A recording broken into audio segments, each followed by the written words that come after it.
put it to me yesterday, the progress is happening behind the scenes. And I don't want to get ahead of the story here and insinuate that they're dotting their I's and crossing their T's, but they are participating in member-level one-off meetings that are trying to move the ball forward in the closing period of this calendar year. Look, based upon the conversations that I've had this week alone, Jonathan, I still report that there remains deep optimism shared from upper echelons of the triangulation of this negotiation, both from Leader McConnell, yes, even Minority Leader Schumer and Speaker Pelosi, and the White House. Yesterday, I interviewed one of the White House communication officials, Brian Morgenstern, and he said that even the president behind the scenes is very optimistic that this will ultimately come to fruition. They're talking about now how to disseminate the money, and they're not talking about the price tag, and we should not suggest that that is not a major development, because it remains as such.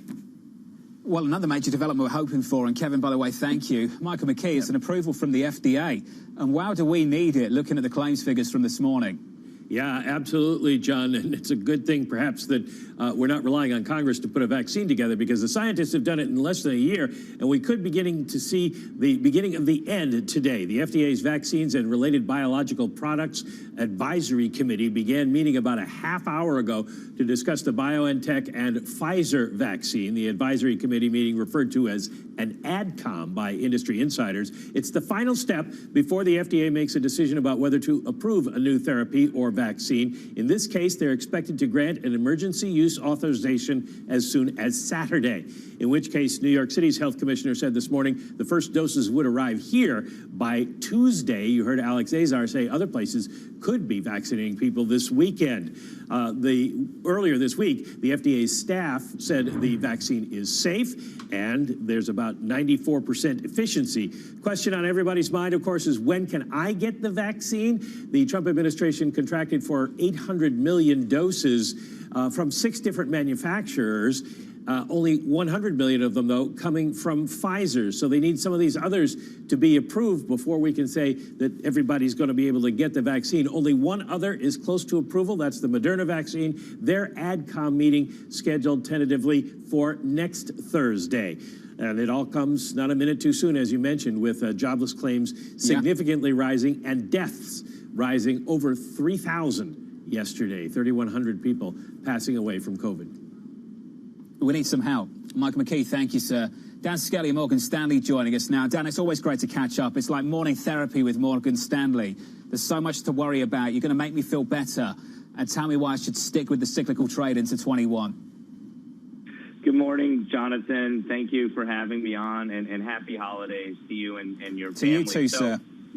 Thank you. And so, look, in terms of our call, you know, just like we were a bit out of consensus and more positive in March and April, we find ourselves similar in that regard again today versus the consensus. Our U.S. GDP forecast is about 2 percentage points higher than the street. And so while most people agree, Jonathan, with the direction of recovery, again, most people disagree with the magnitude and particularly the call for inflation. So let me just say 2 things quickly that help kind of put our views in context. Number one, I think a lot of people are trying to apply the old playbook and the old cycle lessons of 2008, and many of those lessons do not apply today, in our opinion. In particular, we are not going through a massive household and financial bank deleveraging process today, which really, as you remember, impeded the recovery back in 2008, 2009. Secondly, while we've seen tremendous pain to small businesses and consumers, let's also remember that the bulk of consumption derives from or comes from high-end consumers, which, you know, in this particular cycle, they've been more insulated. Now, it's not to say that we need to do more for the lower-end consumers. In fact, we think fiscal stimulus will address the damage there. But just remember that consumption is being driven by the high end. The high end, for the most part, is remote from home. They've been able to keep consumption fairly robust. Dan, just a question from me, not on the direction, but on the magnitude of some of these moves. The DoorDash CEO spoke to Reuters yesterday, and he said the following: "We priced our stock where we did not take every last dollar off the table, but where we feel like it is a true reflection of our fundamentals." His stock was up more than 80%. Now, Dan, many people are calling this a bubble. I'm just sitting here thinking everyone is struggling to read this market. The CEOs who bring their companies public, the bankers who help bring those companies public, and the market participants as well who come up with these neat stories to explain what's happening around us. Dan, why do you think we are finding it so difficult to get a read on this market? Yeah, it's an excellent question, Jonathan. And as it relates to capital markets and fundraising, I'll say two things.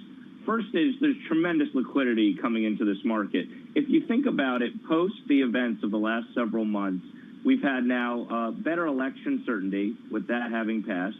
We have progress on the vaccines, and we have a dip in volatility. So you're seeing inflows coming in from both individual investors and institutional quant investors who take their cues off of the vol trends. And so you're seeing tremendous money coming back into the market, number one. Number two, the Fed continues to be incredibly accommodative in terms of their pace of QE. Let's see what they say in the coming weeks in terms of extending or expanding that. But you have tremendous liquidity from the Fed. And the last thing I'll say, Jonathan, very last thing on this topic, sure, as it pertains to private/public markets, keep in mind there was a dearth of real opportunities for the last 10 years. As many private companies, many higher growth, in many cases unicorn-type business models, stayed private for longer. So what you're seeing, in our opinion now, is the pent-up demand for some of these winning franchises.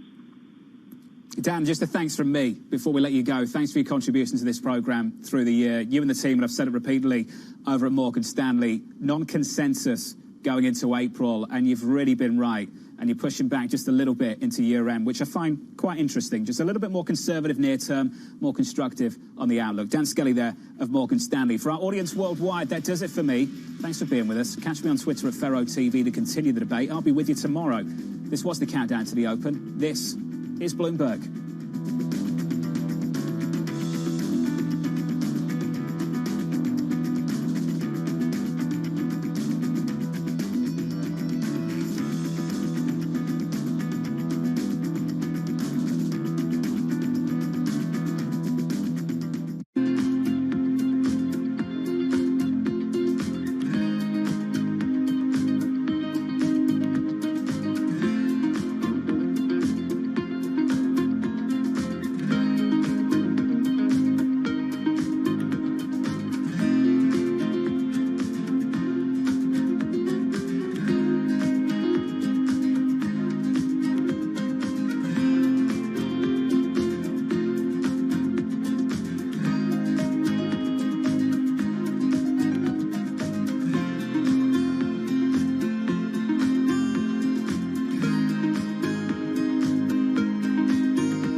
This is Bloomberg Best, your weekly review of the most important business news, analysis, and interviews from Bloomberg Television around the world. Ken Burns, welcome to Bloomberg Big Decisions. We have always been a mixture of things. We are always stronger for that mixture. Growth is a way to stay competitive, delight more and more consumers. Are you worried that people won't take the vaccine? We remain concerned about vaccine hesitancy. What is one word of advice you'll take with you? Learn how to listen. And that is certainly something that has served me well. Ankiti, where do you go from here? It's a huge market. It's a huge opportunity. I want to go 100x from here. Our philosophy is to partner where we can and stand apart when we should.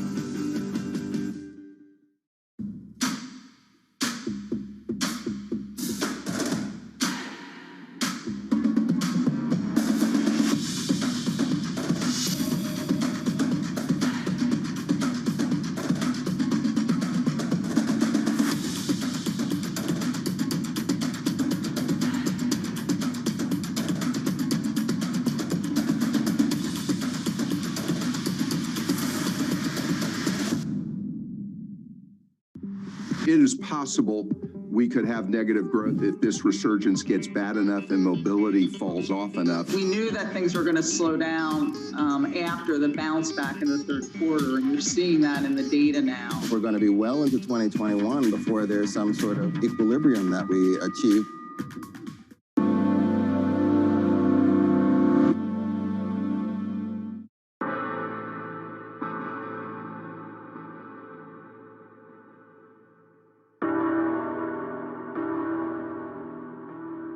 Months after Hurricane Maria, Puerto Rico is still in peril.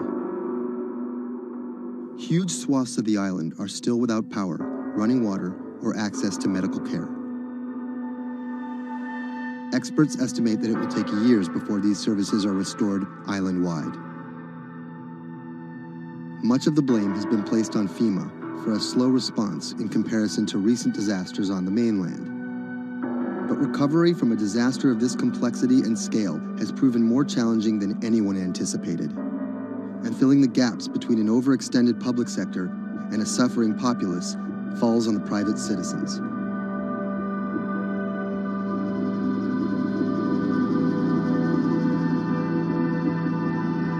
Robert Anderson is a Puerto Rico resident of 4 years. The eye of the storm came in south of El Yunque, swept up towards San Juan and out to Arecibo.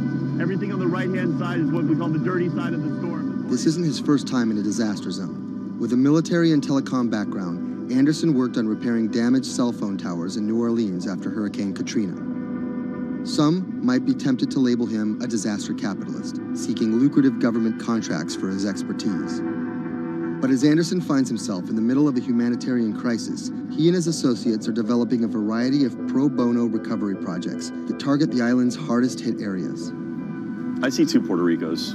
We're here in San Juan. They have telecommunications restored.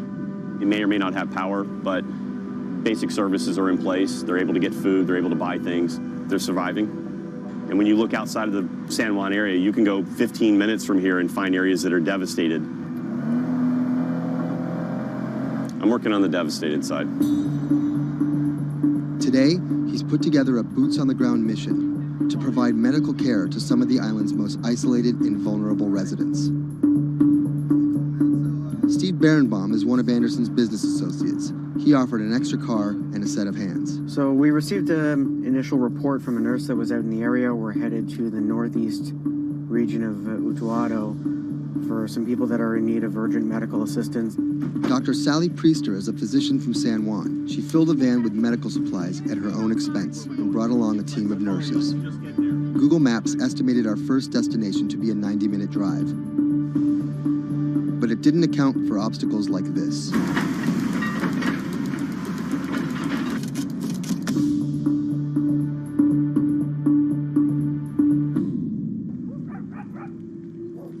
Our first stop was the home of an 82-year-old blind Vietnam veteran. His roof was blown off by the storm, and he's been living alone in a back shed for nearly 2 months. His cane actually got broken in the storm, so he's limited mobility. He has a number of medical ailments. Dr. Priester's having a look at him. We called the VA. They're going to get him set up with what he needs, get him stabilized so he can then be transported either to an evacuation center or off the island. It's when the chain gets broken, when those families that are connected to them leave the island or take off. These guys get left at the end of the road, and it's tough. FEMA was not officially part of Robert's team, and their arrival caught everyone by surprise. Their job here was to survey and report back to their superiors, and did not come with medical aid of any kind. People think that FEMA is there to hand out bottles of water. It's not what they do. FEMA has a role to play. They have a very specific role. They bring in ships, they bring in airplanes, they bring in tractor trailers with pallets of things. But they're a big machine, and there's gaps in that thing. And you're seeing one of the gaps here, and we help fill that role.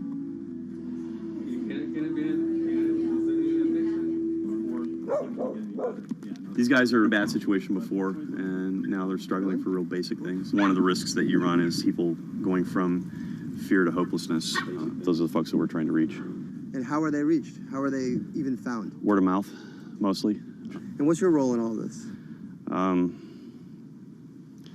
Ghost in the machine. I'm lucky enough to be able to communicate with folks in FEMA, the state of Puerto Rico. For a ghost, Robert makes his presence well known.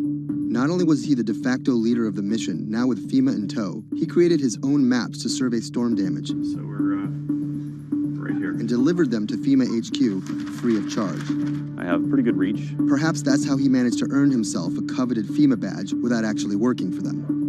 And it's these relationships that allow him to operate more efficiently than an NGO or a government agency. We're able to resolve problems at a different level. Our next stop was on a mountaintop, a family of 11 struggling to care for their special needs brother in what was left of their house. Probably we are the first health team to come and visit this family. Muy bien, todo muy bien. The patient has Down syndrome. He is all day in bed. The difficulty with this is the patient cannot be alone. The most important thing is that you need to take care of the chronic disease besides disability, because they have been not going to a doctor, and no doctor has come in here yet. So we need a refill of this medication. After maybe 54 days, it's not getting better. And the only way that you can be able to see that is coming to the ground, drive, and see the people and talk to the people. You can see San Juan from here, but you can't get there. It's like the Emerald City.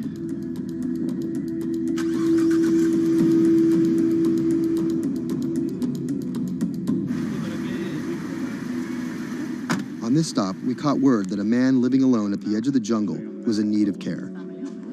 So we decided to take a little detour, come up here and check out and see what's going on.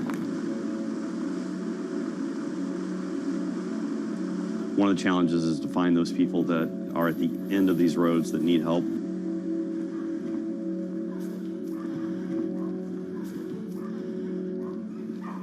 ¿Pero por qué estás solo? ¿Por qué estás por acá tan solo? I'm asking about why he's alone right here. He said things of life happens. Yeah, I'm here by myself. So ¿dónde vive acá? En la parte de...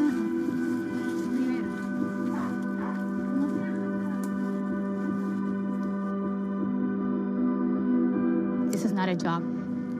To do this, you need to have passion for what you can do. You're not going to get paid. It's said in disaster response and emergency response that the real first responders are your neighbors. You don't need to wait for a lucrative FEMA contract to go out and do good and to help the community. In the end, do you feel like you're making a difference? Lives you touch and people that you can affect. I don't really think about it in those terms. But why do you do it? It helps me sleep at night. I think it's as much for the people that are going out to help and do things as it is for the people that you affect. Whether out of altruism, or the lure of a paid gig, or some mixture of the two, Anderson hopes to stay here to help shape Puerto Rico's future. Puerto Rico's essentially been a colony for 400 years. It was treated poorly by the Spanish. It was not treated well by the United States when they first got here. Puerto Rico can continue in the way that it's always been, or Puerto Rico can rebuild itself like nothing that's ever been. And we have to do everything we can to make that real. That's the bottom line.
When I met him first online, I found him to be really sweet. I think I was the one who was talking for an hour. He was just listening. When we met, I saw her. She was beautiful, intelligent, and kind, which was, something that I was looking for.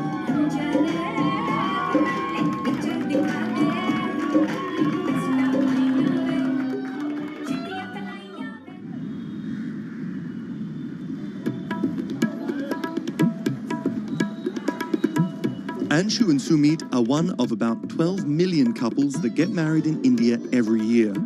Unlike their parents' generation, they're not from two close villages, but from two cities on opposite sides of the country. And their love didn't start through community matchmaking, marriage brokers, or classified ads in newspapers, but began online.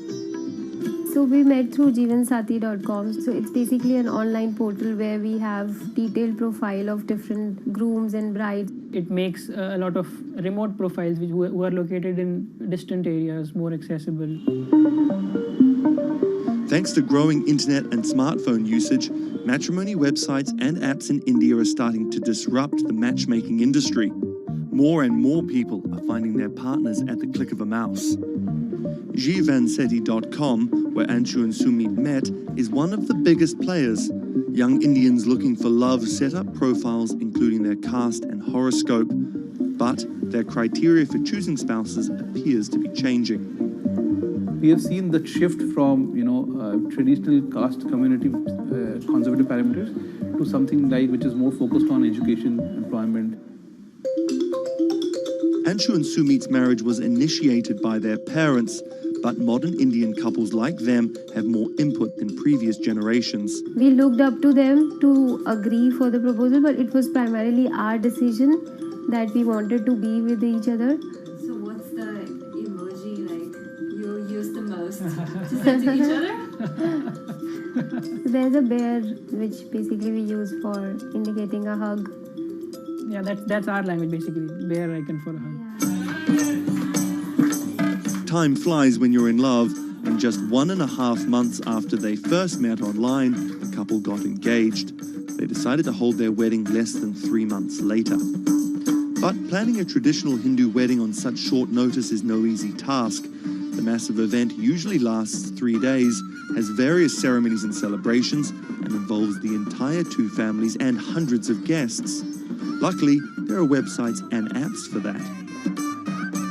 We searched online, we got in touch with Wedding Brigade, and they helped us finalize the venue. And it makes the search faster and efficient.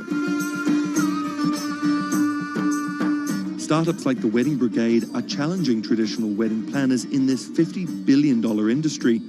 It provides various services from booking banquet venues to buying wedding gowns. The website makes money by charging commission from vendors. People don't want to be limited to what is available around them. They want to know the entire range of options available before making a decision. And now it's easy to find almost everything on one portal.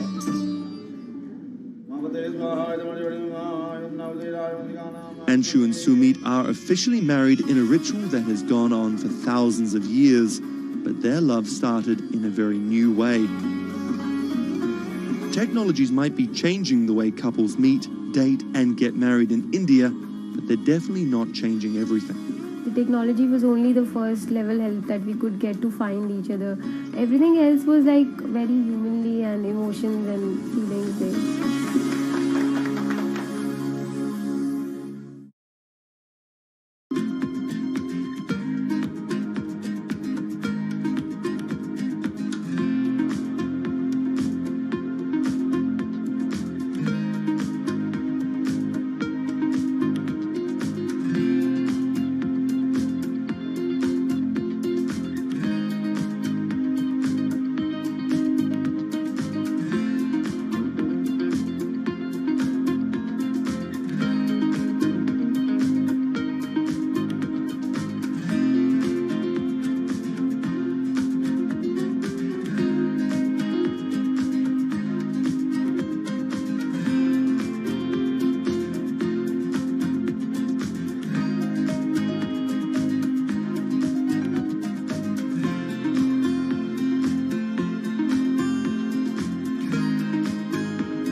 Massachusetts Senator Elizabeth Warren has become a symbol of everything the Republican Party stands against. Everyone gets a right to basic health care. We need strong oversight of these banks. A legal scholar and a consumer advocate turned politician, Warren has branded herself as a champion of the working class and made a career out of standing up to big business. While rumors of a 2020 presidency bid remain just that, I'm not running for president. her Senate seat is up for re-election in 2018, and Republicans are already pumping millions into super PACs to defeat her. This is the story of how a law professor and politician came to be seen as the biggest threat to Republican values and the greatest hope for progressive America. Elizabeth Warren was born Elizabeth Ann Herron, the youngest of 3 siblings, on June 22, 1949 in Oklahoma City to middle-class parents. After waiting tables to help her family pay the bills, Warren became a star on the high school debate team. She landed a scholarship to George Washington University at the age of 16, but 2 years later dropped out to marry her high school sweetheart, Jim Warren. By 1980, Warren was a mother of 2, divorced and remarried, had earned a bachelor's degree from the University of Houston, a juris degree from Rutgers, and practicing law in New Jersey. Warren then went on to become an influential law professor, teaching, lecturing, and publishing highly cited work on bankruptcy and commercial law at 7 universities around the country, eventually settling at Harvard Law School. But Warren wasn't always a liberal lion. Elizabeth Warren used to be a Republican, actually. That's Stephen Dennis. I'm a Senate reporter for Bloomberg. Around the time that Elizabeth Warren switched parties, she became a fierce opponent of a Republican drive to make it much harder to file for bankruptcy. She fought that for a decade. It ended up passing anyways. While her efforts ultimately failed, her warning calls were heard in 2008.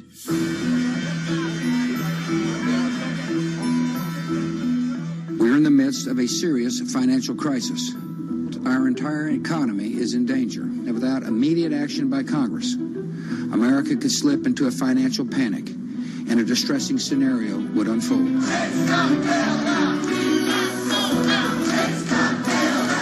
Professor Warren was tapped to help with oversight in the government bailout.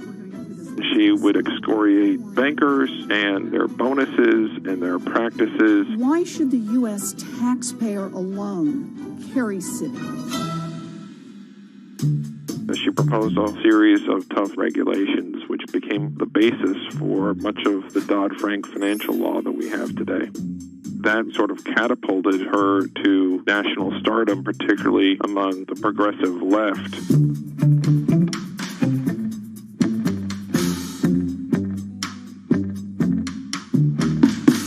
Encouraged by her newfound notoriety, Warren declared her bid for the U.S. Senate on September 14, 2011.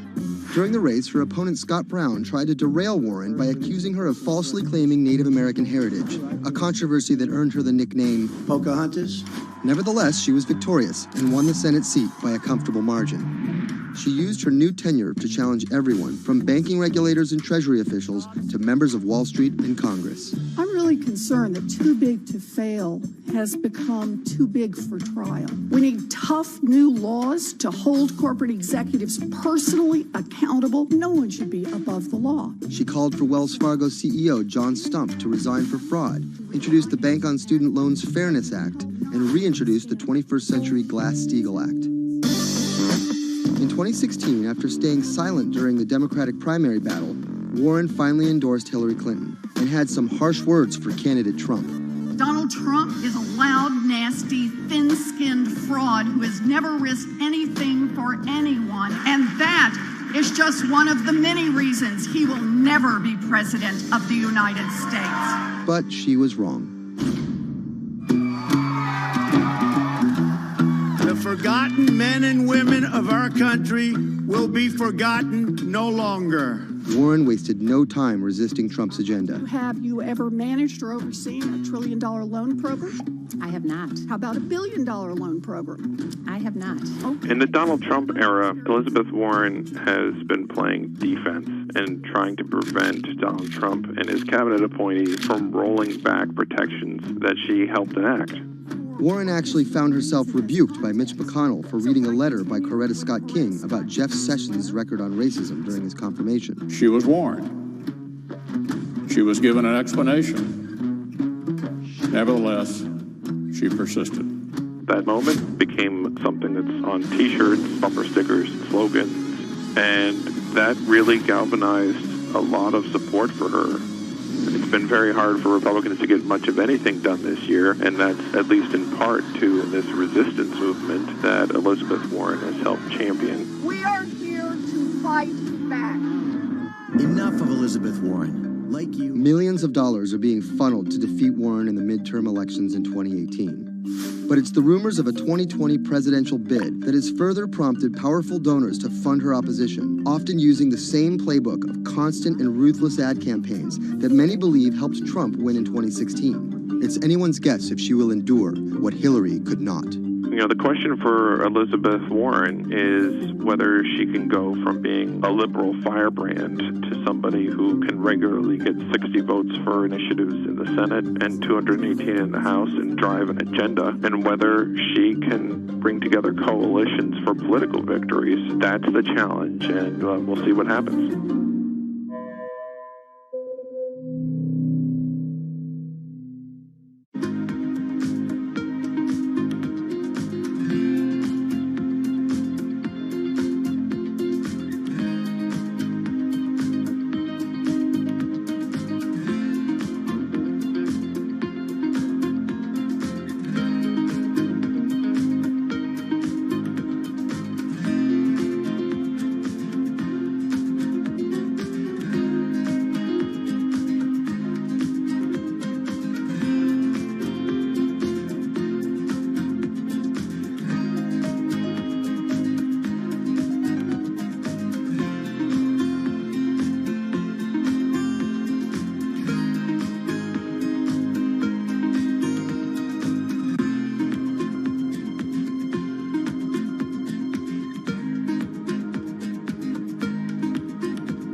Sadiq Khan, the mayor of London, has made some powerful opponents. He doesn't know me, never met me, doesn't know what I'm all about. I think they're very rude statements, and frankly, tell him I will remember those statements. My message to Donald Trump and his team is that, your views of Islam are ignorant. He's the first Muslim mayor of a major Western capital and proud of it. This is how Sadiq Khan went from the son of Pakistani immigrants to a lawyer, lawmaker, and now the mayor of London. Khan's parents emigrated from Pakistan. His father was a bus driver, his mother a stay-at-home seamstress. The 10-strong Khan family squeezed into a 3-bedroom flat in South London. He wanted to be a dentist, but TV in the 1980s convinced him otherwise. Objection! LA law, with its swagger and ill-fitting suits, caught Khan's eye. He graduated in 1991 with a degree in law from North London University and joined a human rights firm. Khan worked a number of high-profile cases, often clashing with London's Metropolitan Police Force. But he had bigger political ambitions. This is what being a new MP is like, squatting on a bench in the absence of an office, dealing with letters from constituents. Reports are just coming in of an explosion here in London. And there's just explosions, and then it was just smoke everywhere. Everyone's just asking what's happened. Only 2 months after Khan entered the Commons as a Member of Parliament, London was attacked by Islamist extremists. That day will stay with me for the rest of my life. He spoke out against the attacks both as a London MP and as a Muslim. He has been very clear about his opposition to violence, opposition to terrorism, and has set out to make the case for a more open and peaceful Islam. That's Thomas Penny, one of Bloomberg's Westminster correspondents. Here is a man who is a Muslim, and he is standing up and being open and straightforward and being clear that the problem here is not Islam, but it's Islamic extremism. In 2015, a decade after the attacks, Khan ran for mayor of London, and his faith was back in the headlines. His opponent, Zach Goldsmith, trying to link Khan to radical Islam. The debate got again personal and nasty. The Goldsmith camp has called Khan extreme and accused him of associating with, quote, those who seek to do our police and capital harm. It's a pattern of behaviour. Even the former Prime Minister David Cameron repeated the allegations. He shared a platform with Sajil Shahid, the man who trained the ringleader of the 7/7 attacks and accused the United States of bringing 9/11 on themselves. But the smears didn't stick. Zach Goldsmith ran a very negative campaign that was based on what people knew was a lie. This election was not without controversy. And I'm so proud that London has today chosen hope over fear and unity over division. After taking the mayor's office with a comfortable majority, Khan has brought a business-like efficiency to the role, scrapping expensive vanity projects like the Garden Bridge and the new Routemaster buses, which cost £350,000 each. The former lawyer who used to fight the police in court is now praised for his close relationship with them. I was talking to a very senior police officer in the Metropolitan Police who said there was a sea change when he went into City Hall, and the police were saying how much they welcomed this because they knew where they stood and it was more straightforward to work with. So he works like a lawyer, he works like a government minister. Khan's kept his faith at the fore. He's an outspoken voice for moderate Muslims across the world. Donald J. Trump is calling for a total and complete shutdown of Muslims entering the United States. Now, by giving the impression that Islam and the West are incompatible, you're playing into the hands of the extremists. The ongoing spat between Khan and US President Donald Trump escalated when Trump went after Khan, misquoting him on Twitter just hours after the terrorist attacks of June 3rd, 2017. Khan's now one of the most prominent Labour politicians in the UK. In fact, a recent poll of Londoners found Khan was more trusted to keep the country safe from terrorism than the Prime Minister or the Labour leader. His story of going from the son of an immigrant bus driver to the mayor of one of the greatest cities in the world plays well with Londoners. But can he appeal to the rest of the nation? Has Khan got his eye on the top job? And is the UK ready for a Muslim Prime Minister?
What does it take to change the world?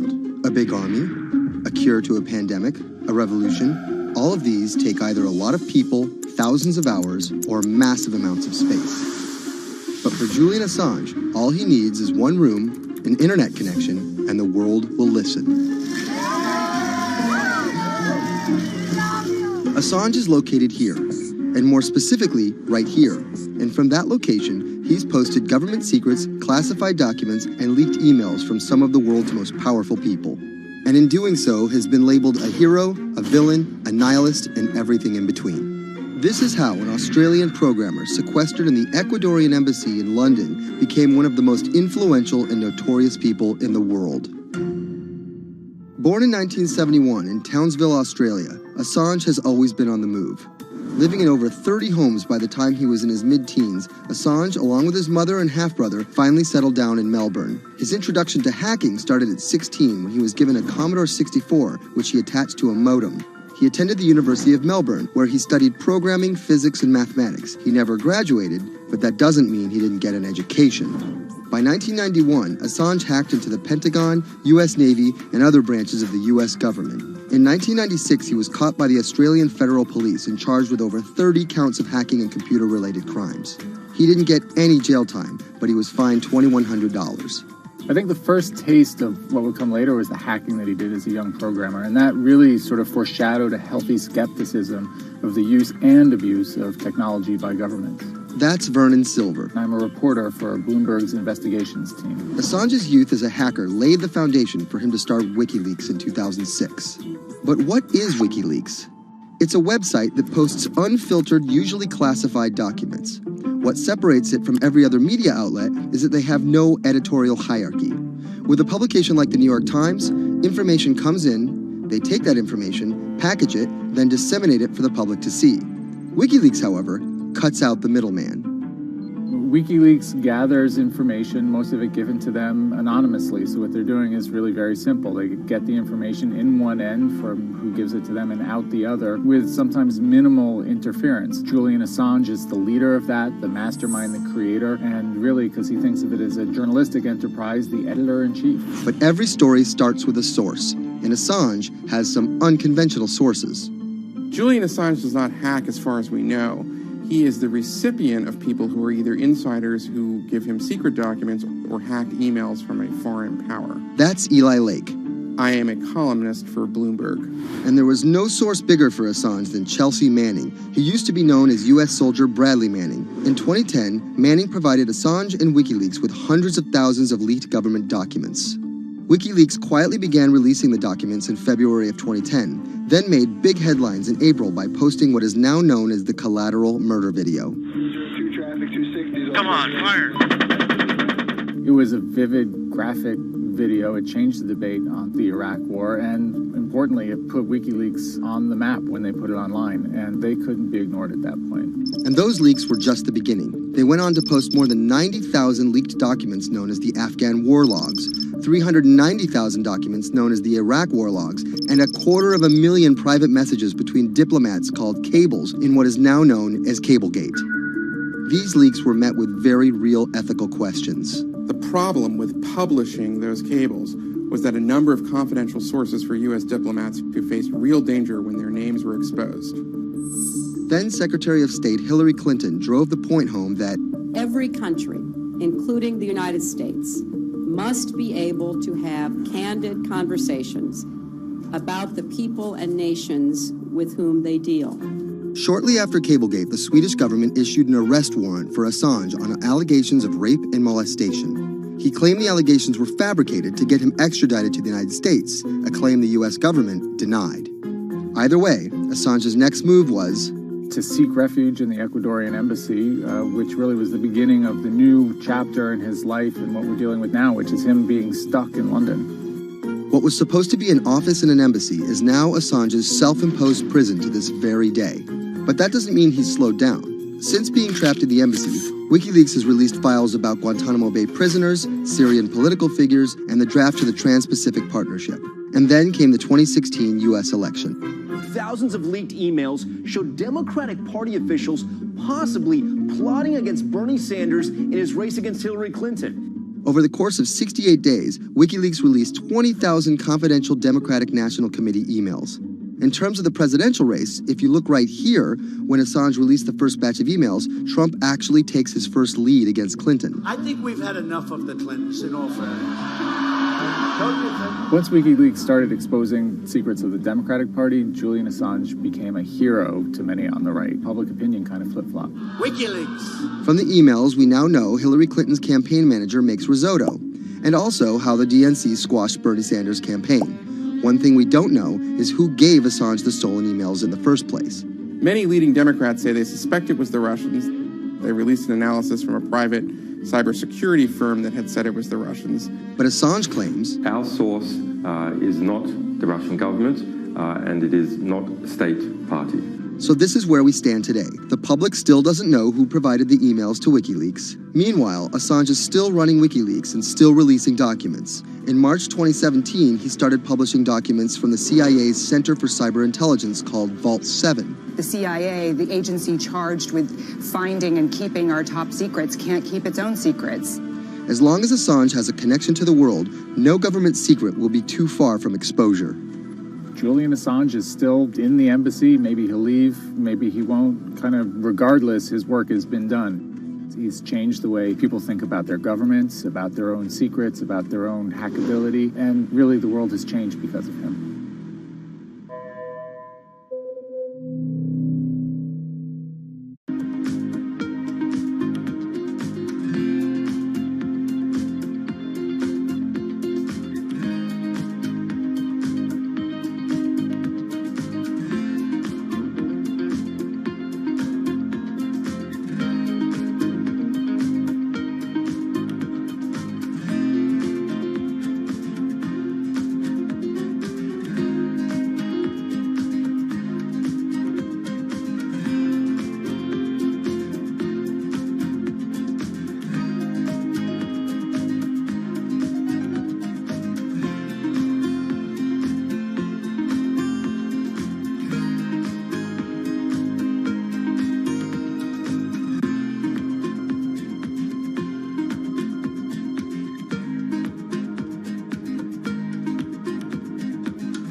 debuted, the 4G wireless we have today allowed people for the first time to hit the road and explore unknown places with only a smartphone for directions. When 5G arrives, it could enable driverless cars to take us there as well.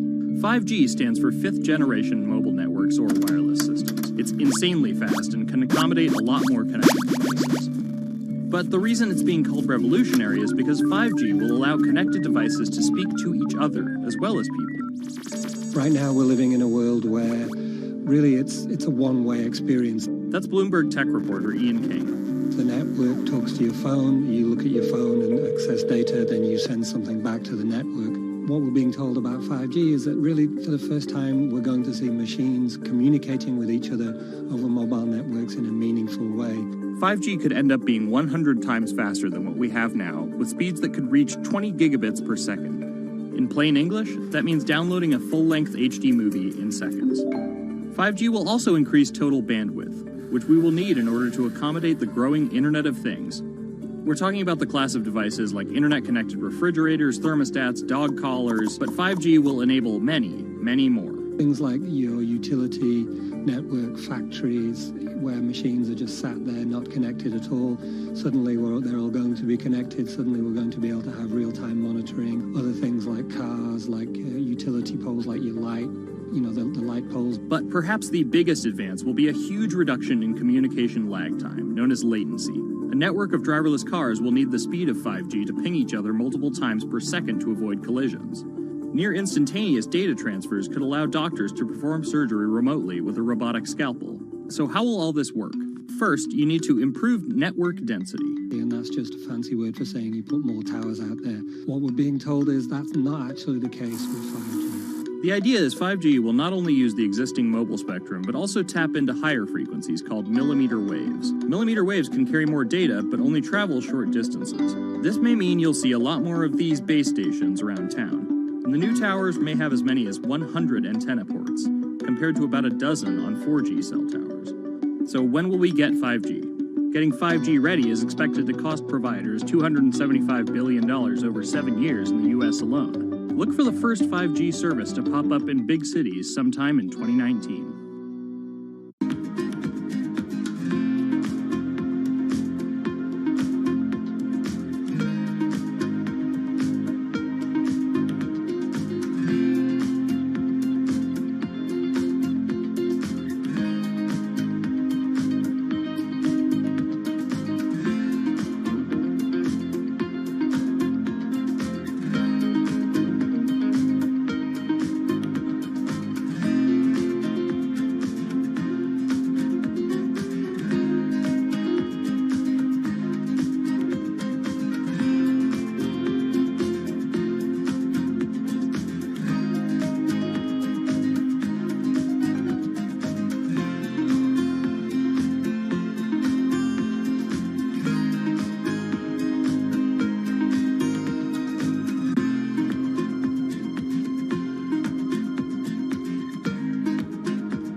People think of Vladimir Putin, they think of capital P, power. And that's exactly the impression he creates. Whether it's physical power, firing different weapons, riding in various James Bond-esque modes of transportation, or tossing hapless opponents in judo. Or political power, ruling his own country with an iron fist, crushing his political opposition, or, most recently, being accused of meddling in foreign elections for his own benefit. This is how Vladimir Putin went from a poor, tough kid in Leningrad to a KGB spy to the very symbol of modern Russia. Vladimir Vladimirovich Putin was born in 1952 in Leningrad, which is now St. Petersburg. His father was a factory foreman and his mother a homemaker. It is widely said that Putin's public-facing tough guy persona can be traced back to him getting into fights when he was younger, which paved the way for him to take up judo. After getting a law degree from Leningrad State University, Putin joined the KGB Foreign Intelligence Service. He spent 16 years in the KGB. When Putin returned to Russia, he began his political career. He went to work for Anatoly Sobchak, who was then the mayor of St. Petersburg. That's Leonid Bershidsky. I'm a columnist at Bloomberg View. Putin thrived in Sobchak's administration because he was sort of considered pretty efficient city official at that time. He was very loyal to Sobchak. So loyal and efficient that he was noticed by Yeltsin's close circle. And those people soon brought Putin over to Moscow to work in Yeltsin's administration, where he quickly climbed the political ladder. Then, of course, he was promoted to Prime Minister of Russia. That's Dmitry Trenin. I am currently director of the Carnegie Moscow Center. Around this time, Yeltsin and the people around him, the so-called family, decided that Putin would become Yeltsin's successor. And then this happened. The apartment bombings were carried out in 3 Russian cities, killing 293 people and injuring more than 1,000. Putin immediately accused Chechen separatists for the bombings and followed it up with action. He was credited with having a very successful military campaign against the terrorists. And it worked. After that, he became an heir apparent in the eyes of the Russian people. 3 months later, Yeltsin resigned. And on his way out, a famous exchange. He was getting into the car in the Kremlin, and the last words that he addressed to Putin before getting into his car was, "Take good care of Russia." So Putin took over as president, and 3 months after that, won his first election. But just because Putin won the presidency, that didn't mean he had all the power. This is Michael McFall. I was U.S. ambassador from 2012 to 2014. In the 1990s, there was a fire sale of all the things worth owning in Russia, and certain people, the oligarchs, did better than others in that fire sale, sometimes called privatization, and those people tended to be well connected with the Yeltsin regime, and they weren't Putin's friends. But they probably miscalculated, thinking that they could easily find a way to influence him. It became impossible almost from the start. From that very moment, there was warfare between him and the oligarchs. That's when Putin gave the oligarchs a choice. Putin's way? Some of those people from the 90s managed to figure out a new way of dealing with Putin and have survived. Or prison. Others could not find common vision, and so they lost their assets. Khodorkovsky once was Russia's richest person, worth $15 billion, but he ran afoul of President Vladimir Putin and spent a decade in prison. With domestic power consolidated, Putin focused on restoring Russia's global influence. Putin is the guy who believes in the expansionist Russian state. Georgia and Ukraine and all the other Soviet republics that split off when the Soviet Union fell apart, he still believes that they're traditional Russian satellites. A lot of his strategy is about keeping them in the orbit. That Yeltsin line, take good care of Russia, that's how he understands it. And he used annexation and invasion, as well as oil, gas, and trade to keep former Soviet republics in Russia's orbit. In 2008, Putin's 2 terms were up, and he decided to step down as president. Dmitry Medvedev stepped in as president, and Putin went back to prime minister. But really, Putin never left power. He pretty much continued running the country, and Medvedev was a bit of a figurehead. There was actually a period of cooperation between Russia and the U.S. that benefited both countries during Medvedev's presidency. Because Medvedev did not have the same negative attitude towards the West as Putin did. But when Putin came back to run for a 3rd term, in the lead up to the 2012 election, it was widely believed that both the presidential and parliamentary elections were rigged, and Russians took to the streets. Putin blamed the protests squarely on America, and more specifically, Secretary of State Hillary Clinton. He believed that she had sent, and this is his words, a signal to demonstrators. Still, Putin won by a huge margin and set about crushing the protest movement immediately upon his return to the Kremlin. Over the next few years, Russia's economy tumbled. Putin annexed Crimea, leading to sanctions. The price of oil fell drastically. The ruble hit a new low, and America played down Russia's influence, with Obama calling Russia a regional power. Despite all of that, Putin's approval rating remained sky high, and then an opportunity for payback. I think I'd get along very well with Vladimir Putin. In 2016, there was one candidate who called Vladimir Putin very smart. Trump exhibited tolerance towards Putin's actions annexing Crimea, and similar views on NATO and sanctions. Secretary Clinton didn't support any of those views. Even though Putin denies any wrongdoing, U.S. elections. Yes. the U.S. has accused Russia of being behind the leaking of 20,000 Democratic National Committee emails, which many say helped Trump beat Hillary Clinton in the presidential election. Which leaves us here, with the possibility of a President Putin until 2024, positioning Russia to be the world power he always imagined it should be.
Jack Ma is Asia's richest man and most recognizable business tycoon. He's the chairman of Alibaba, China's e-commerce giant and one of the 10 largest companies in the world.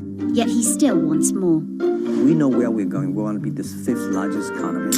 Big words from the man some call Asia's Jeff Bezos.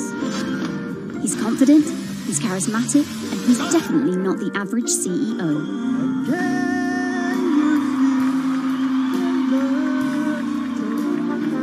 This is how a poor school teacher went from the classroom to being one of the most influential multi-billionaires in the world.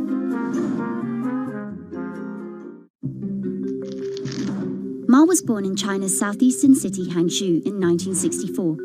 His parents were traditional musician storytellers. As a teenager, he started to learn English from foreign tourists after China opened up in the late 1970s. And then for 9 years, Jack Ma hung around outside the Hangzhou Hotel, which is now called the Shangri-La. He would get up at 5 a.m. to talk to travelers. That's Bloomberg technology reporter Lulu Chen. And I cover China Internet for Bloomberg. Ma failed China's National University entrance exam twice before being admitted to local teachers' college. He graduated in 1988.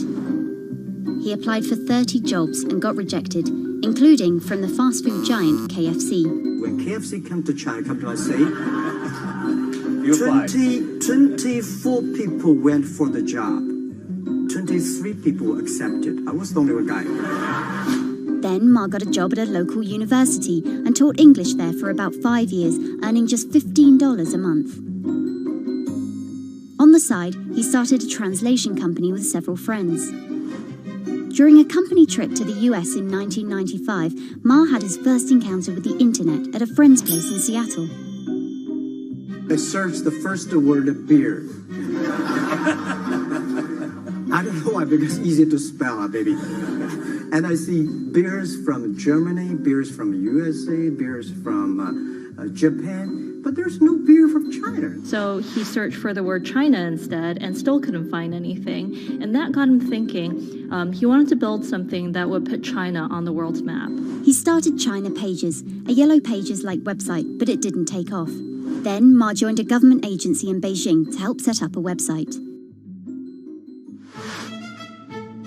By 1999, the internet stock boom had gripped Wall Street, and back in his Hangzhou apartment, Ma decided to try again. With his wife and a group of friends, Ma raised $80,000 and set up Alibaba, a site that allowed businesses to sell stuff to each other. 人家美国人强就强它的硬件，强就强它的系统建设，这方面确实比你早。但是玩信息玩软的，中国人的脑袋绝不比我长。我们在座的所有人的脑袋绝不比你们长。By 2000, Alibaba had raised $25 million from investors, including Goldman Sachs and SoftBank. He had no business plan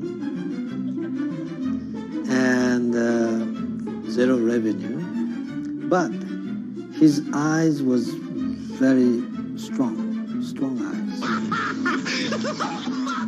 In 2003, Alibaba started Taobao, a platform for individual sellers to trade with each other, and publicly declared war against eBay, who had started to make a foray into China. Jack Ma has this famous saying that Alibaba is a crocodile in the Yangtze River, whereas eBay is a shark in the ocean. And if they fight eBay in the ocean, then they'll lose. But if they fight them in the Yangtze River, then they have a home base advantage. In 2007, just 1 year after it forced eBay out of China, Alibaba debuted its business-facing division on the Hong Kong Stock Exchange. But it delisted 5 years later as its performance sagged. But in 2014, Alibaba raised $25 billion in the world's biggest IPO in New York. Everybody should have a dream. What if that dream comes true? After achieving dominance in the business of e-commerce in China, Alibaba has been building an internet empire worth $472 billion, with businesses in cloud computing, online video streaming, movie production, healthcare, sports, retail, and even news media. Alibaba buying into South China Morning Post really raised eyebrows. This is the largest English newspaper in Hong Kong, and it shows that Jack Ma's ambitions weren't limited to e-commerce. He wanted to influence not just Chinese users, but also overseas users as well. The US has criticized Alibaba for allowing companies to sell counterfeit and poorly made goods, but in China, it enjoys the favor of China's government. It's part of Ma's company philosophy. In love with the government, but don't marry with them.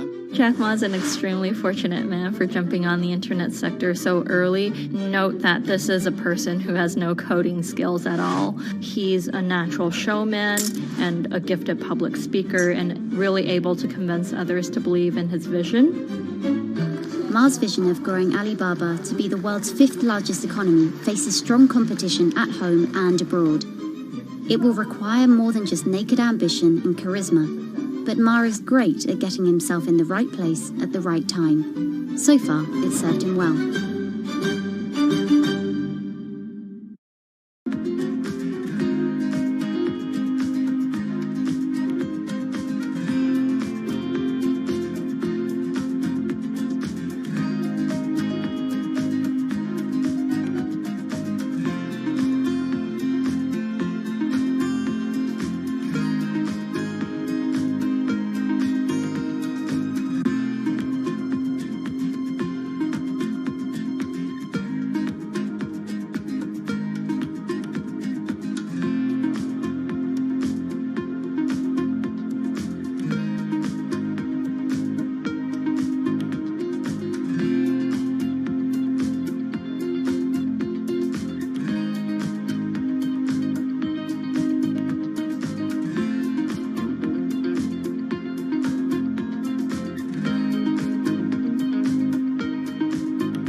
Thiel is a walking contradiction.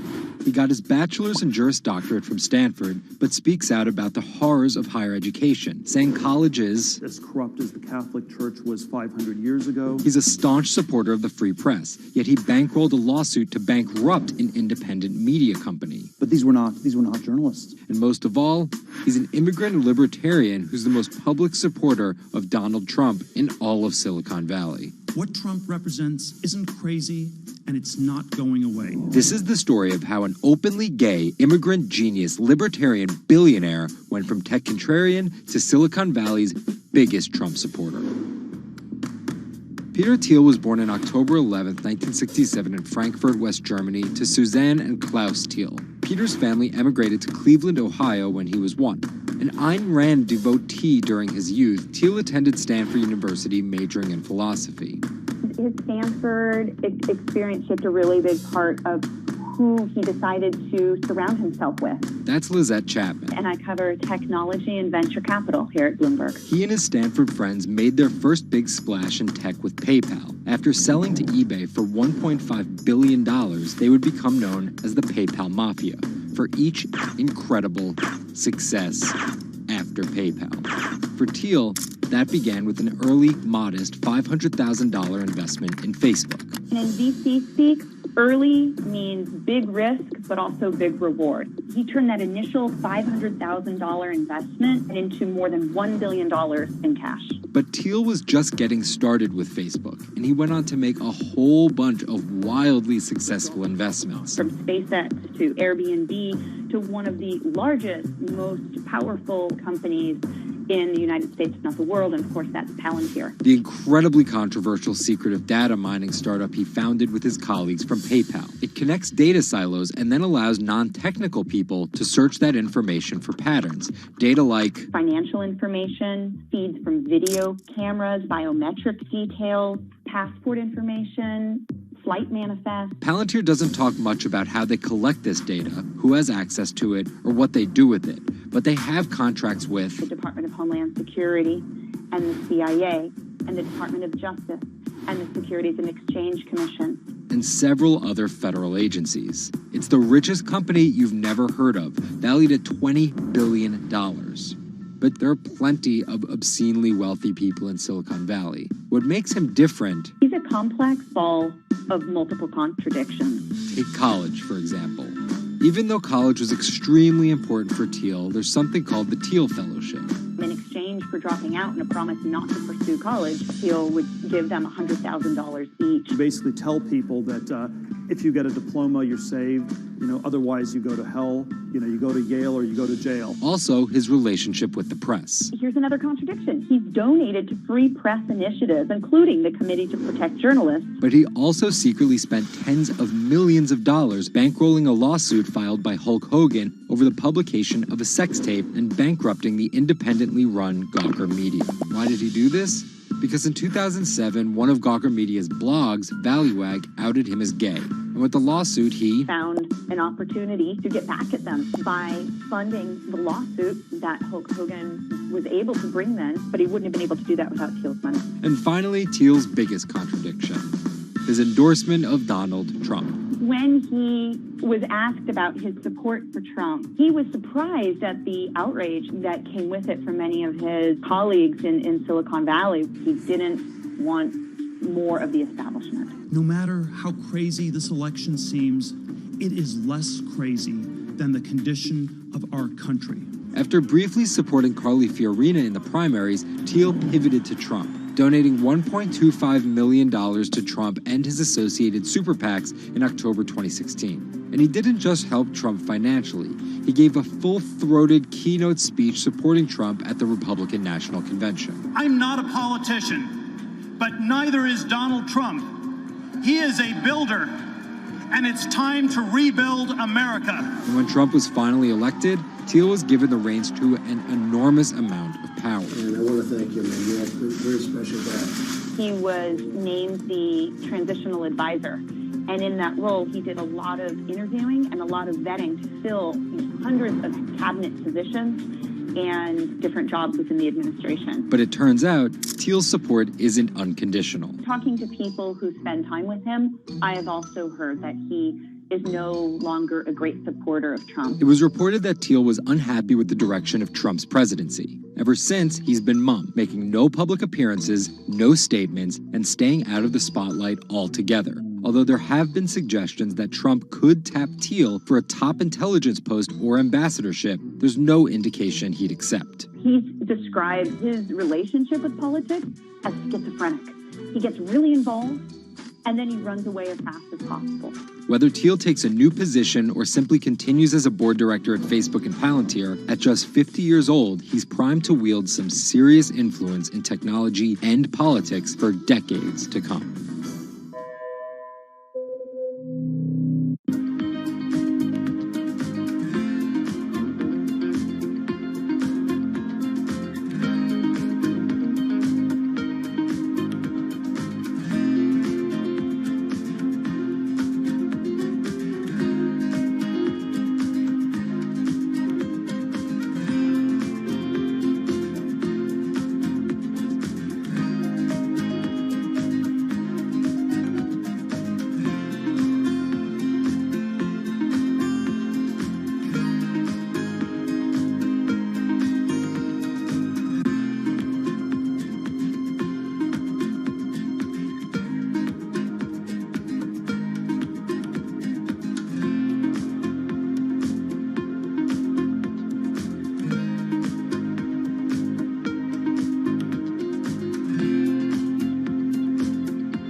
Two 2016 was again the hottest year on record, and the previous 17 years have seen our 16 most scorching. Scientists overwhelmingly agree. Global warming is the culprit. And it's just getting started. Ice caps, extreme weather, wildfires, droughts, and the hits keep coming. What are we doing about it? In 2015, the world took its boldest step yet to stem climate change with a historic accord in Paris. But now comes the hard part.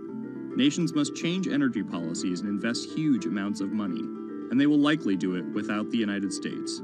President Donald Trump announced on June 1st that the U.S. would withdraw from the accord. The reality is that withdrawing is in America's economic interest and won't matter much to the climate. Here's the situation.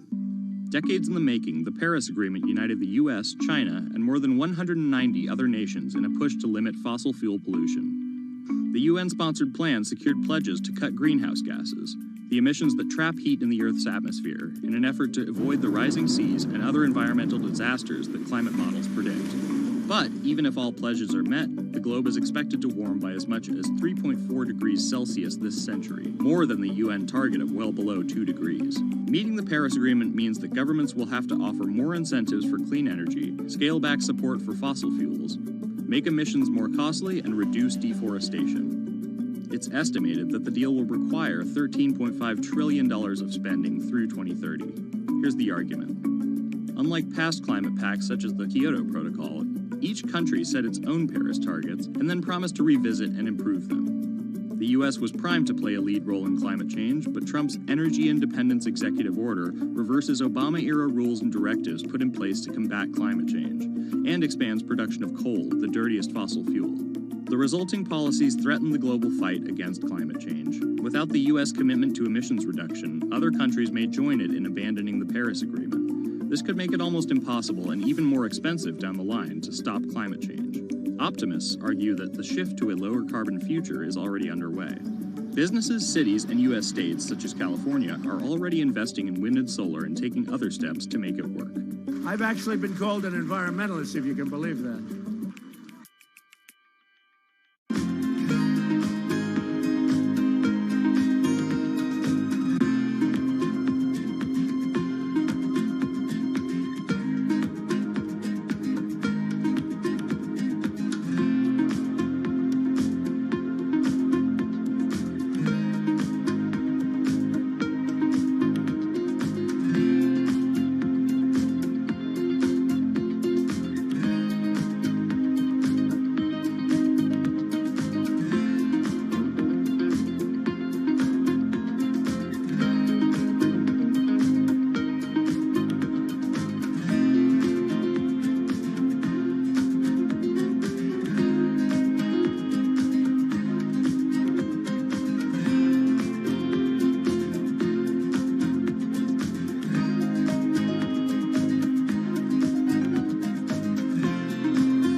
There's an inherent attraction to light and being human.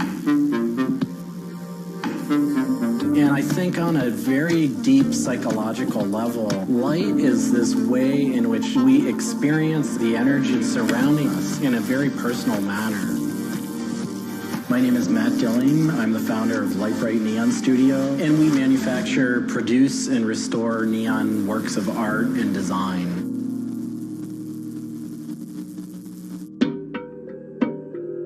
origins of the creative content of a lot of the work at Lightbright comes from a variety of sources. Sometimes people come with a napkin sketch. Some people come with an Adobe Illustrator file. And we have a whole design team who then we kind of work together to help create layouts of what it might look like. Scale it up and create a paper template using a pen plotter. And that paper template actually becomes our guide for what we're going to bend the neon to. We take from the office into the glass shop. We pick out the right size tubing with the right color for the right size project. From there, we heat up the glass tubing. The torches heat the glass well in excess of 1,000 degrees in order for it to get into its molten state.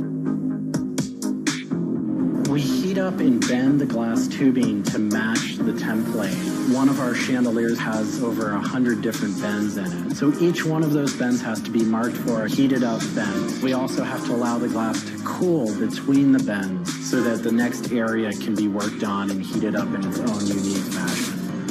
Turns into spaghetti, and then we have to make sure that that spaghetti lines back up and cools to the template. We use a blow hose to connect our mouth to the tube, create a volume that's closed, and we can control the pressure in there with our mouth. There's just a variety of challenges that come up inherently in working with glass. Glass can crack due to stress. And sometimes you'll just have a batch that all it wants to do when it gets near a torch is crack.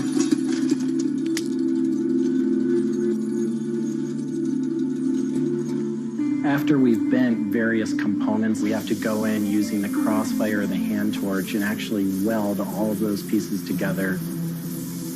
The last step on that is then to weld on electrodes onto either end. Each one of those steps is very, very specific. I draw inspiration from so many different experiences. It's hard to come up with one thing that's particular, but one of the ways that I really am able to connect with the creative is to float. Floating is a similar experience to meditation, to psychedelics. Going into a blackened room and laying out in a body of water and salt that's heated to your body temperature, and it allows for all sort of external stimulation to fall away. And your internal world really begins to bubble up and manifest. You really get to experience a different relationship to your mind.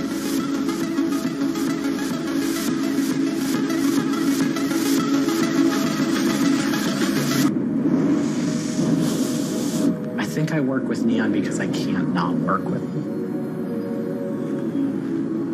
It's so challenging and so rewarding. And those things are so intertwined that there's no way of separating it out. I learn so much and continue to learn so much by working with it.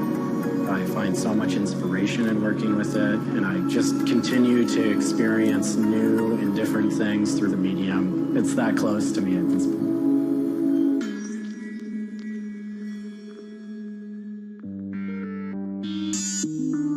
Once the neon tube is completed, we have to hook it up to our manifold for bombarding. The manifold is open, a vacuum is drawn. We check the tube for leaks with our Tesla coil. We close the tube back off, and we heat it up using a very large and powerful transformer. As the tube is heated up, it releases anything that's not inert inside the tube, and we evacuate that out. We introduce the gas into it, and we seal the tube off, sealing into that tube whatever gas we introduced into it. I think my favorite part of making a neon light is when I see it lit up for the first time. Different gases, when electrified, emit different wavelengths of light. Neon gas is this very bright orange, fiery red color. Argon gas creates a very intense blue, but that light output that is produced can then be expressed in a different wavelength by coating the inside of the tubes with a phosphor coating that takes that one wavelength of light and emits a different wavelength. bring it over to the aging table, where we hook it up to an age-in transformer and allow it to settle, age the gas in that we've introduced to it. There's always a stray particle of something left inside the tube. But that time that the oxide coating can act to scrub whatever is left inside the tube while things are getting settled into place.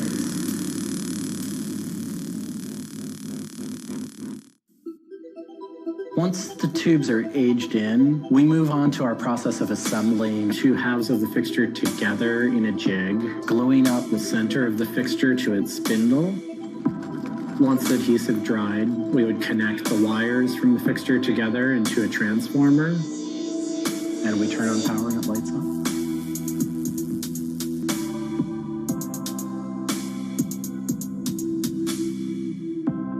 Part of what we love about what we do here is that we try and put out into the world the kind of things that we'd like to see. I still am surprised when it lights up. I'm still excited when I get to see it illuminated.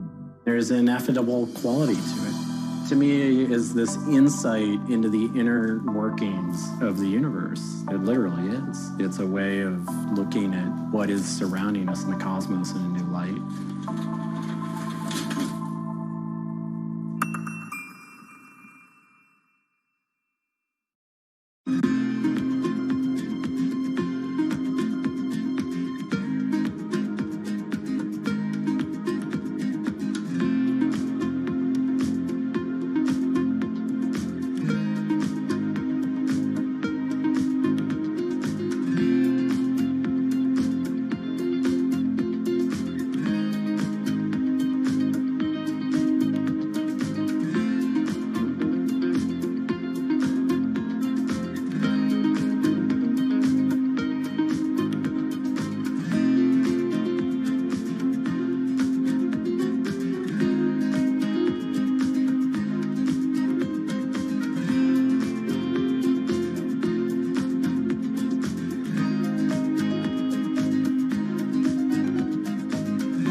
It's a bit like an addiction. You've got to make something. You have to do something. It's borderline obsession. And every bike we build is my favourite bike at the time, and as soon as it's done, I want to build another one.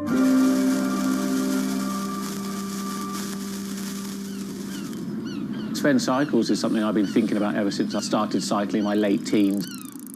We want bikes that ultimately you'll really enjoy riding. There's never a bike that's the same. There's always a slight change. And as we build them individually as well, they have the marks of a bike that's built by hand. Most people I know cycle have an idea of their dream bicycle. And it may be an evolving idea you've had in your head. And we've worked with a lot of people that have come to us with sketches and scrapbooks. It's really, really nice to build something that's just one-off and unique. I think a lot of people see a bicycle as two wheels and a frame in the middle. There are a lot of subtle changes and nuances in design which can change the riding characteristics quite dramatically. I'm a really big fan of modernist architecture, and the simplicity of a modernist building is really hard to achieve. And with some of our bikes, they may look very simple, but I think people should not underestimate the time and effort that goes into designing a product. Tubing is key to a bike's feel and ride. Reynolds tubing has been in my life ever since I can remember. Growing up, I could never afford a frame manufactured with their tubing. We can now put a badge on our bike saying manufactured at Reynolds, which is a sort of thing as a kid I just wouldn't have believed was going to happen.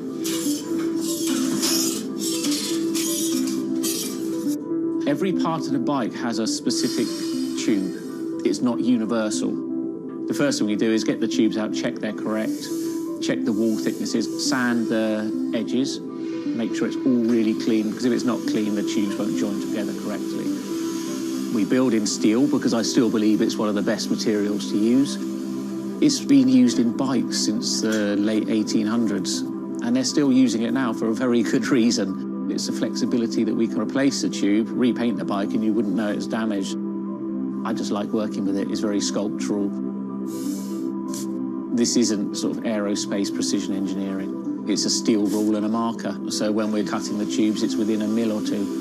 But what we're trying to do is take the best from bicycle building in the past and add a little bit of modern flair to it.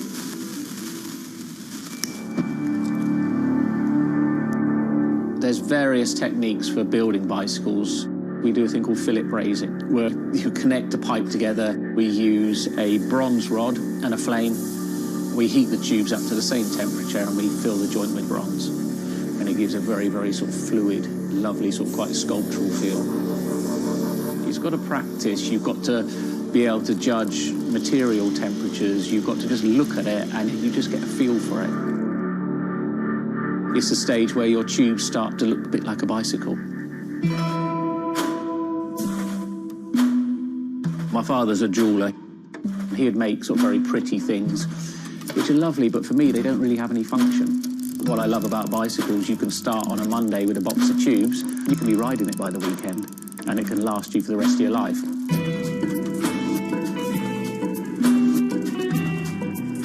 Outside of the frame and forks, the other most important part is the wheels and tyres. When you build the wheels, you have to lace them, so there's little holes going all the way around the rim. You poke the spoke through. We do build all our wheels by hand here because a machine can't get 30 years worth of wheel building experience. Colour is very, very personal. With any of our bikes, you can have them painted whatever colour you want. We've matched one to a teapot, so we can get that scanned and we can match that, or someone's favourite item of clothing. I like to let the bike sit for 4 or 5 days minimum, just so the paint can have time to cure a little bit, and then we assemble it. We get out all the new components, and it's a case of putting them together. Some bikes you can assemble in 3 hours, some will take 3 days. And we've built bikes that cost in the £10,000 plus mark. Some people, they're saving up and this is their bike and they're going to own it for the rest of their lives. So we just want to make sure they get the right thing.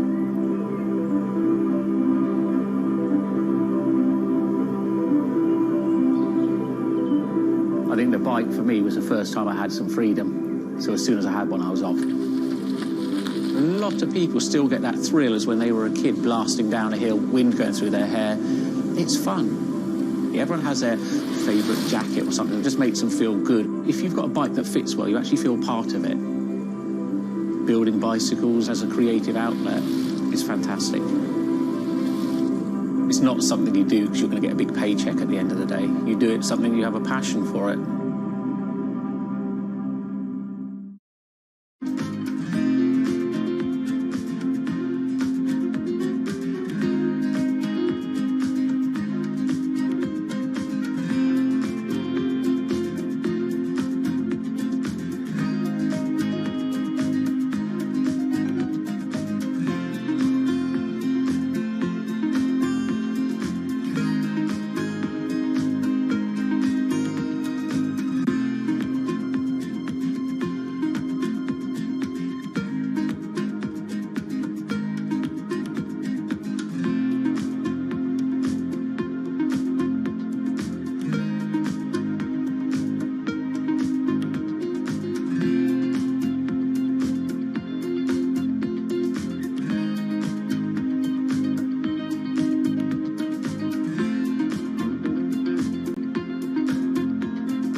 If you ever saw a wooden surfboard, it was probably hanging in somebody's house or underneath the deck.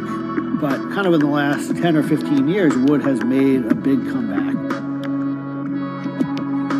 They surf wonderfully. It's beautiful and it feels great to be on one of them.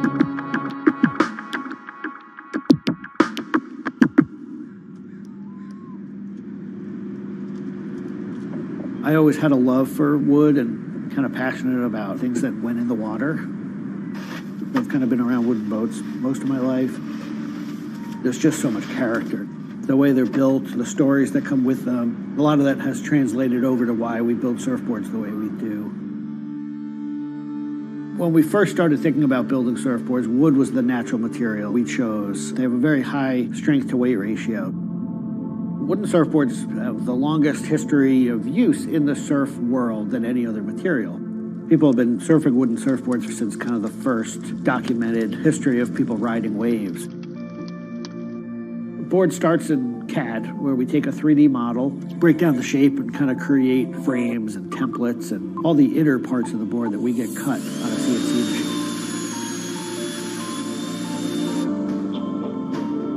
We take those frames and we just pop them out, assemble the frame into kind of a skeleton. We go out to our lumber shed, pick a bunch of cedar, and bring them into our mill shop, put glue along the edges, clamp it all together into a panel. Everything's book matched, you have symmetry in the colors and texture of the wood. Cut your outline. take our assembled frame, gently put it down right on top of the plank.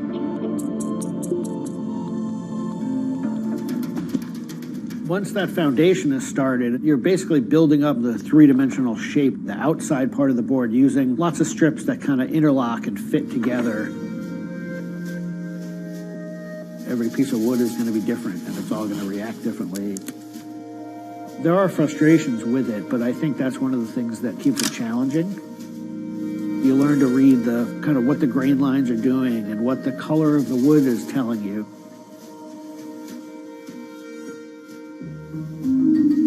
Once those rails are cleaned up, we put our top planks on. It's a little bit like putting a lid on a box. It's like, this is it. Whatever's inside that board is staying inside that board. And by tensioning some rope, you can clamp the two together. It's like a time capsule.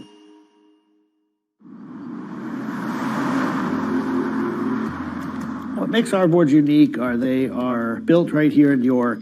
They're built using material that grows right here in the state of Maine. They're built 100% by hand by local craftspeople and surfers. There's a lot of time that goes into these boards, between 40 and 60 hours start to finish. We wanted to build surfboards that were as hollow as they could be, but still be strong enough to work well. Too light and they don't surf well, but too heavy and they don't surf well. So there's a balance point there, and that's where we try to be. Taking the board off the rocker table, once the top has gone on, that is by far one of my top favorite parts. It's just you and a shaping stand, a board, and a hand plane. Everything else is out of your view. It's simple, it's pleasurable, it's quiet. You can be with your thoughts and you can just kind of be present. There's something about taking a nice sharp edge tool to a beautiful piece of wood and feeling the curls coming off and knowing that every pass that you're making, you're kind of getting it closer and closer to what you have in mind.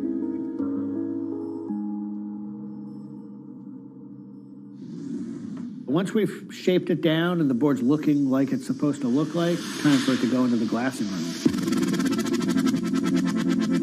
4-ounce fiberglass, laying it over the board, draping it over the edges, cutting it, applying epoxy, and on the board. Once both sides are lamb coated, it's time to put in the hardware. Drill and router and install the fin box. And on the other side, we drill and put in the leash plug and a vent. There's a lot of air just naturally inside the board, and that air wants to expand and contract with temperature changes. And that vent has a little piece of Gore-Tex fabric in it, and it allows air to kind of breathe both ways, but it doesn't allow water to get in. Once all that hardware is put in, it goes back into the glassing room. We brush a nice, beautiful, thick coat of epoxy over the whole surface, and that we call a gloss coat. That's supposed to look beautiful and glossy and shiny and flawless. You get to see that board come to life. Whatever the colors in the wood, they really come out. It just makes it look like candy. You just want to touch it and run your hands down it, and it's just kind of the icing on the cake.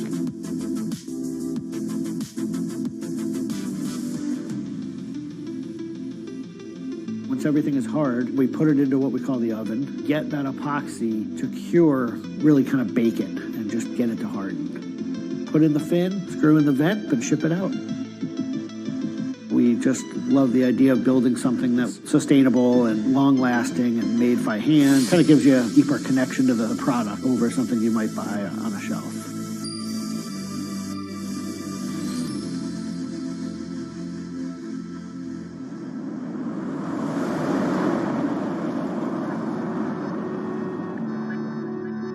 When a customer gets the board, they feel it. They 100% feel the amount of work and the amount of passion that went into the board. So I'm not really looking at hours and efficiency. We're looking at like doing it right and enjoying it as we go.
Ma Baoli, better known as Gang La, is one of the 4 Grand Marshals leading New York's Pride Parade this year.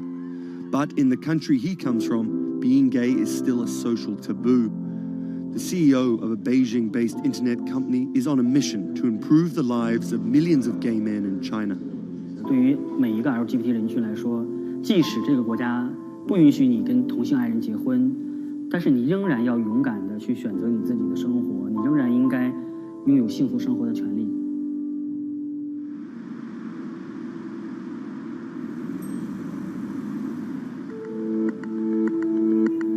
Ma's company Blue City runs an app and a website specifically for gay men. Blued is one of the biggest gay social networking apps in the world, with an estimated 30 million registered users. Unlike most other apps, Blued is more than just dating or hookups. 大家可以在我们这个软件里面找他自己的情感，然后可以阅读相关的内容，然后可以进行一些娱乐，比如玩游戏啊，比如看直播啊等等。Back in 2000, when Ma studied at a police school in northern China, he realized he didn't feel like everyone else. 因为他们都找女朋友，然后谈恋爱，但是我对长得好看的同性的男生，我反而觉得对我更有吸引力。所以那个时候我就到互联网上去找这样的一些资料，然后希望能够告诉我自己我到底是谁。互联网上所有的信息都是负面的，都是错的，就是说同性恋要电击疗法，要被治疗，然后要吃药等等。After visiting some foreign websites with different attitudes to homosexuality, Ma created his own site for a Chinese audience, encouraging people that 他们也是正常的，他们不用自卑，然后也不用自杀。Even though attitudes towards homosexuals are slowly changing in China, it's still a social stigma. The virtual world of Blued, where members can be open about their sexuality, is for most a striking contrast to their real lives. This is live streaming, a function added to Blued in late 2015, right as the internet craze was starting to take off in China. Many self-made stars like Jin make decent amounts of money by receiving audiences virtual currencies and gifts. 我们不是彼此的初恋，初恋这种事儿多不靠谱啊。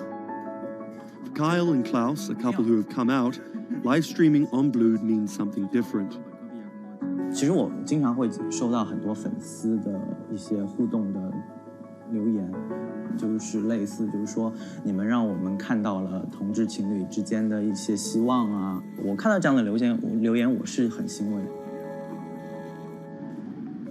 The government's rules for acceptable content online may shift quickly in China, with LGBT material in a grey area.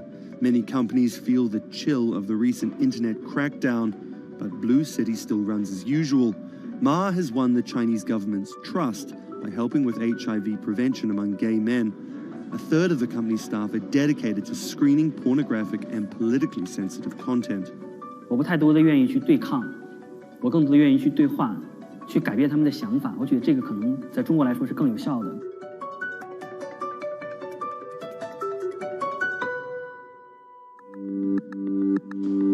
In the past 5 years, Blue City has grown from a team of 7 people to a promising business with about 250 staff. Ma said the company earned over $15 million last year, mainly through advertising and selling virtual currencies to live streaming audiences. Now the company is expanding overseas. 我希望吧，通过我们的努力，Blue能够成为全球第一家在美国纳斯达克或者是纽交所上市的这样的同志互联网公司。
This is Rich Chiga.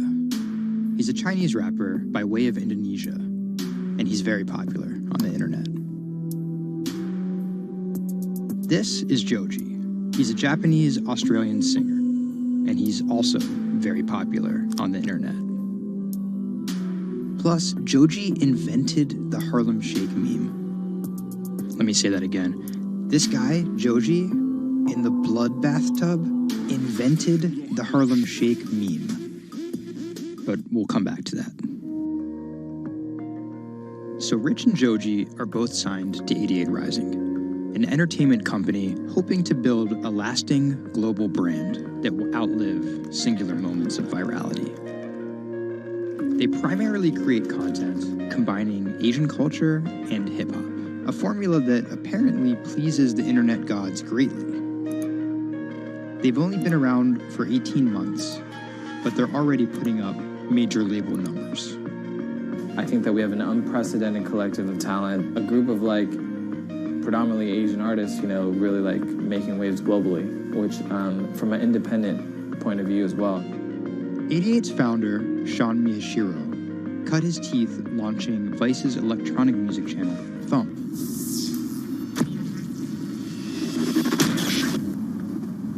But quickly, Sean became interested in life beyond dance music. I knew that after launching a whole content platform that I have kind of the ability and the know-how to do it again, but for what was the question? So Sean moved to the Bronx to start over and figure it out. He couldn't afford an office space, so he worked out of his car at the top of a grimy parking garage. Everything kind of started here. If you look around, this is my environment. This is my serenity, really. 88 Rising was built here. Built on the grounds of LA Fitness, residence in a parking garage. I was living in the Bronx. I'm just damn, where the hell do I go? So I just come up here and I just kind of figure things out every single day. Being okay, what the hell is this thing? Coming here was kind of my own kind of private office, basically. To be honest, I would even go to the bathroom here. I would take pisses here, you know what I mean? It was, it's just too far to go back down there. When I need Wi-Fi, I'd spend a good part of the day at Dunkin' Donuts. Hi, how are you? Can I get a chicken snack wrap? Before 88 Rising officially launched, Sean caught a surprise break in the form of a Twitter friendship with a funny 16-year-old kid from Indonesia named Brian, who taught himself English by watching Rubik's Cube tutorial videos on YouTube. Seriously, that's true. I thought his Twitter was genius, from the future, just crazy, and just the shit that he was saying, the memes he was making. But I didn't know that he rapped or anything like that. I really didn't, and he came up with Dat Stick 2 weeks later. 12 in the morning, pop shells for a living and berry gon' smell blood trail every minute road. Dat Stick was Brian's first ever attempt at making a rap song, and it immediately went viral. Everything was great about it, but the one thing that I noticed is the song was hard as hell. Just everything about it, man. Just it was menacing, bro. Soon after the video dropped, Brian signed with 88 Rising. I'll FaceTime with Rich. Sorry for calling you Rich Chiga on my phone, Rich. Brian, he gets super pissed off that he's saved in my phone as Rich Chiga. He's like, dude, am I not a human to you? What's good, bro? What's good, brother? How you doing? Doing great. I did the sound check. How was it? It was tight. So, Brian could definitely rap, but some viewers understandably took offense at a Chinese kid satirizing rap cliches and calling himself Rich Chiga. But if a group of well-known rappers saw the video and genuinely liked it, that could at least help validate Brian as a legit hip-hop artist. Plus, it could be really funny. It was just kind of an idea that I just had on the spot. Everything that rappers say is better and funnier and smarter and wittier. It's just more entertaining. We just edit it as tight as possible, put it up, and it really worked. 12 in the morning, pop shells, living in. Yo, this nigga got a pouch on and a Reebok pouch.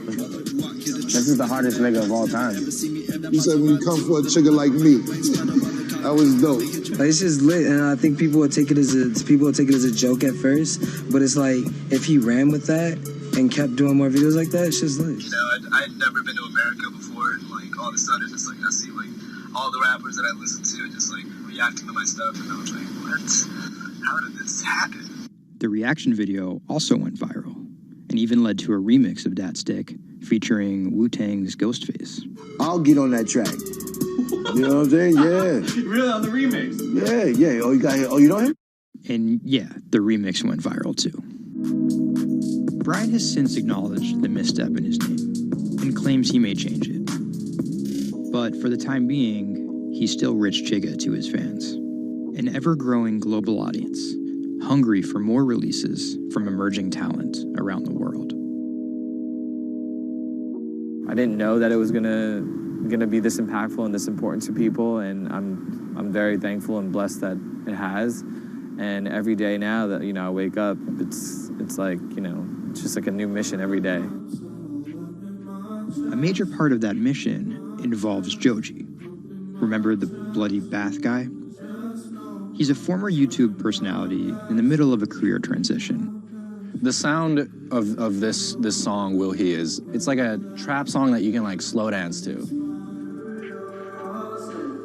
Awkward prom shit, you know what I mean? I used to do crazy episodic internet videos. It was going well, and one day it was me and a few friends just in a room. We were casually chilling, and then someone plays the song, and it's brand new at the time. I happened to have a lot of costumes laying around, so I told the other guys, I was like, get in these costumes and let's just dance to it, like who cares? We were like, okay, let's just go crazy at the drop. So that video goes up, I go to sleep, and the next morning, everyone's doing it, like next morning.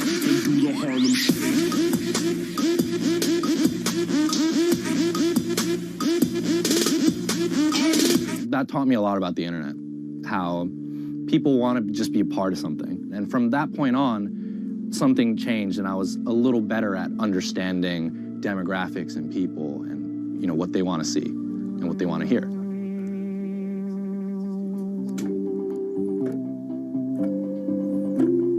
I was friends with a couple other artists who were affiliated with 88, and then I also started to realize that 88 is the bridge between Western and Asian entertainment, and I really wanted to be a part of that. Joji just released the In Tongues EP, his first project as a serious artist. Joji's In Tongues record came out a couple weeks ago.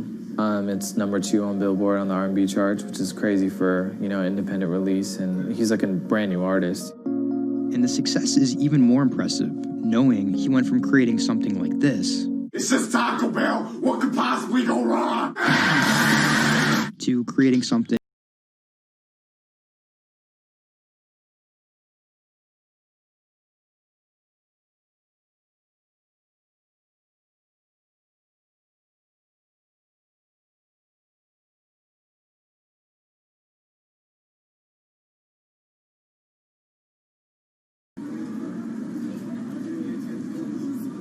Tonight, Rich Chigga has a show in New York City. Tickets sold out in an hour. I came here, I'm first online. I was here at 1. I was the third person online. So why'd you get here so early? Because I want to see Rich Chigga. I want to touch him. What do you guys think of Joji? He's my That's my dad, son. You guys cop the new EP or like? Yeah. I woke up at 6 in the morning just to cop that shit. And then I listened to it, and that shit started making me cry. This is actually kind of exciting. Every time, this never gets old. Like, you live online and social media, but like, there's nothing like just being with the people.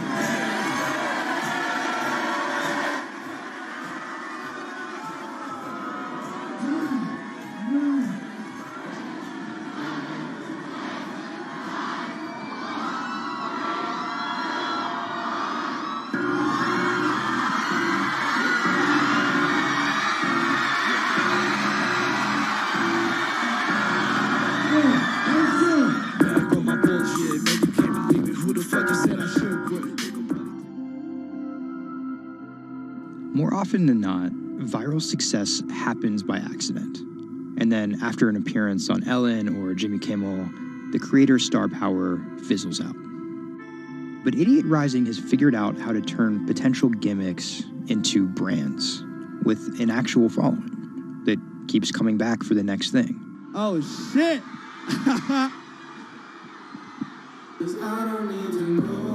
So keep an eye out for Idiot's next move. But more than likely, it won't be covered on network television or terrestrial radio. Although, as they've already proven, nowadays that really doesn't matter.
Online retailer Farfetch is betting it can shape the future.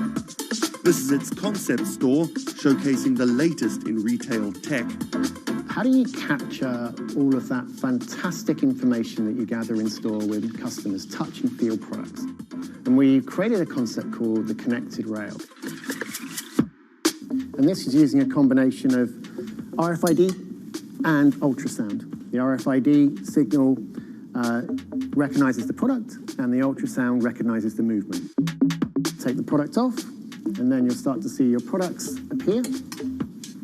And essentially, it's like online browsing behavior. Whichever products you touch and pick up in the store are automatically sent to your app. This is effectively what you've created is your in-store wish list. In the middle, you'll see essentially a hologram of the product. What the customer sees, they control the experience on a touch device. What this allows the customer to do is take elements of products and then add their own style to it.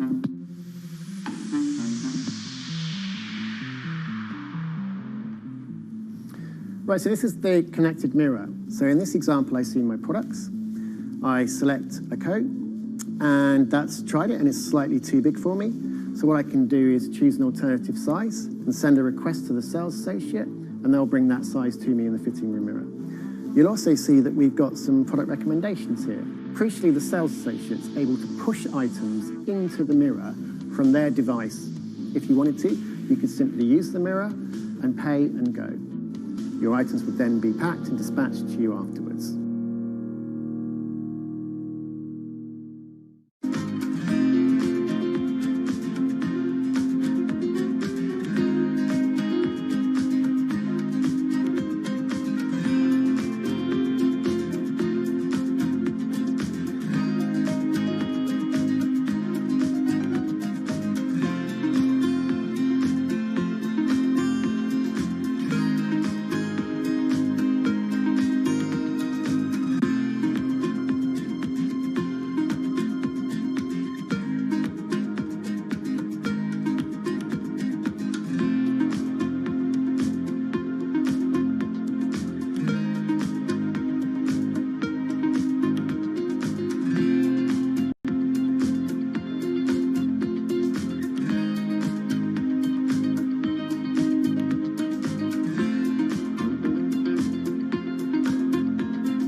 Do you want me to turn you so you're looking outwards?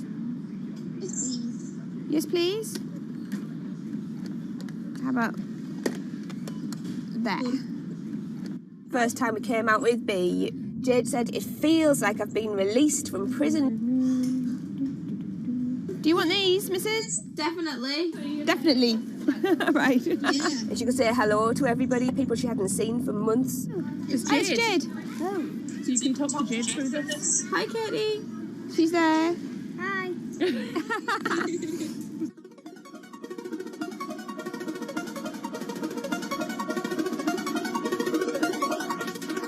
Every time anyone's seen her, they want to know why she's there. And it's kind of the opposite of when you're in a wheelchair and people see you and they kind of go, oh, should I look? I don't know what the right protocol is. When there's a tiny robot with its bright little eyes going around just looking happy everywhere, it really opens you up for conversation. You've got some friends here, look. Hiya. When I saw her for the first time, I remember thinking, this is going to change things. This is one of those points where if this was a book, this would be the cliffhanger.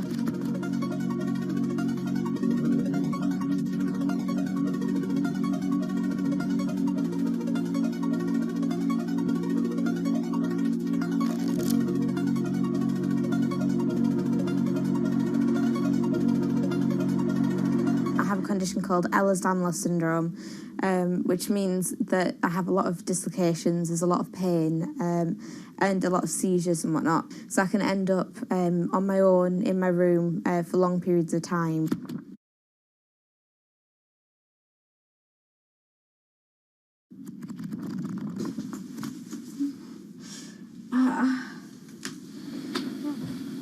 Yeah, my love. A lot of the time, with a condition like my own, of course there's the pain, and the pain is bad, and the dislocations are bad, and the seizures and being in paralysis and never knowing whether you're going to be able to wake up properly tomorrow, that's bad. But what's worse still is being able to count the number of people you see a day on one hand. Are you ready? Sure am, I'm just hoping the connection's going to stay. Yeah, me too. Alright, here we go. When you're used to just the same little metre by metre and a half window every day, and you've been there for months, being able to just see the sky from somewhere else, or the tops of trees, or a sign, is incredible. Or being able to have that kind of chat in the car that most people would probably take for granted. I'm going to go past Grandma and Grandad so you can give them a wave. Now, if Jade is particularly seizure-y, she can still take part. And that's brilliant, really, because before she would just be left in a bed or in a house with just her carers. It's quite a small world, that. Right, so there's one of them. Here, this costume I'm busy making at the moment. When I'm not on bed rest and I'm not just wearing pyjamas all the time, I enjoy being able to dress as different characters and go to Comic Cons and that kind of thing, because it just lets me show a different side of myself, and it's a bit of fun. If you can't go out that often, you've got to enjoy it when you do. Was that? Good. It's one of those weird things where I want to not have to use B because I want to be well enough to be able to go to those places myself. Like, it really makes a big difference to me to be able to go into school. But the thing is, with my condition fluctuating all of the time, I can't go into school reliably.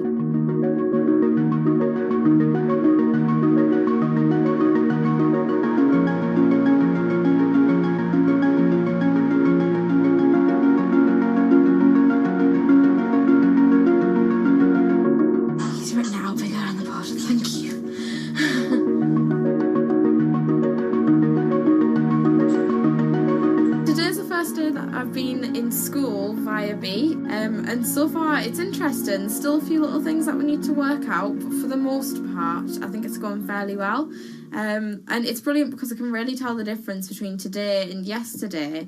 How yesterday I forced myself to go into school when I wasn't very well and I was really tired afterwards and ended up having loads of seizures, whereas today I've been able to do all of the work, I've been able to keep a clear head and not be ill, which means I'm able to be more focused on my schoolwork. So there is my first step of working, is to simplify root 8. The algebra test is next week. Now I'm trying to make friendships which I'll be able to maintain with B. Before that, I end up letting people down quite often.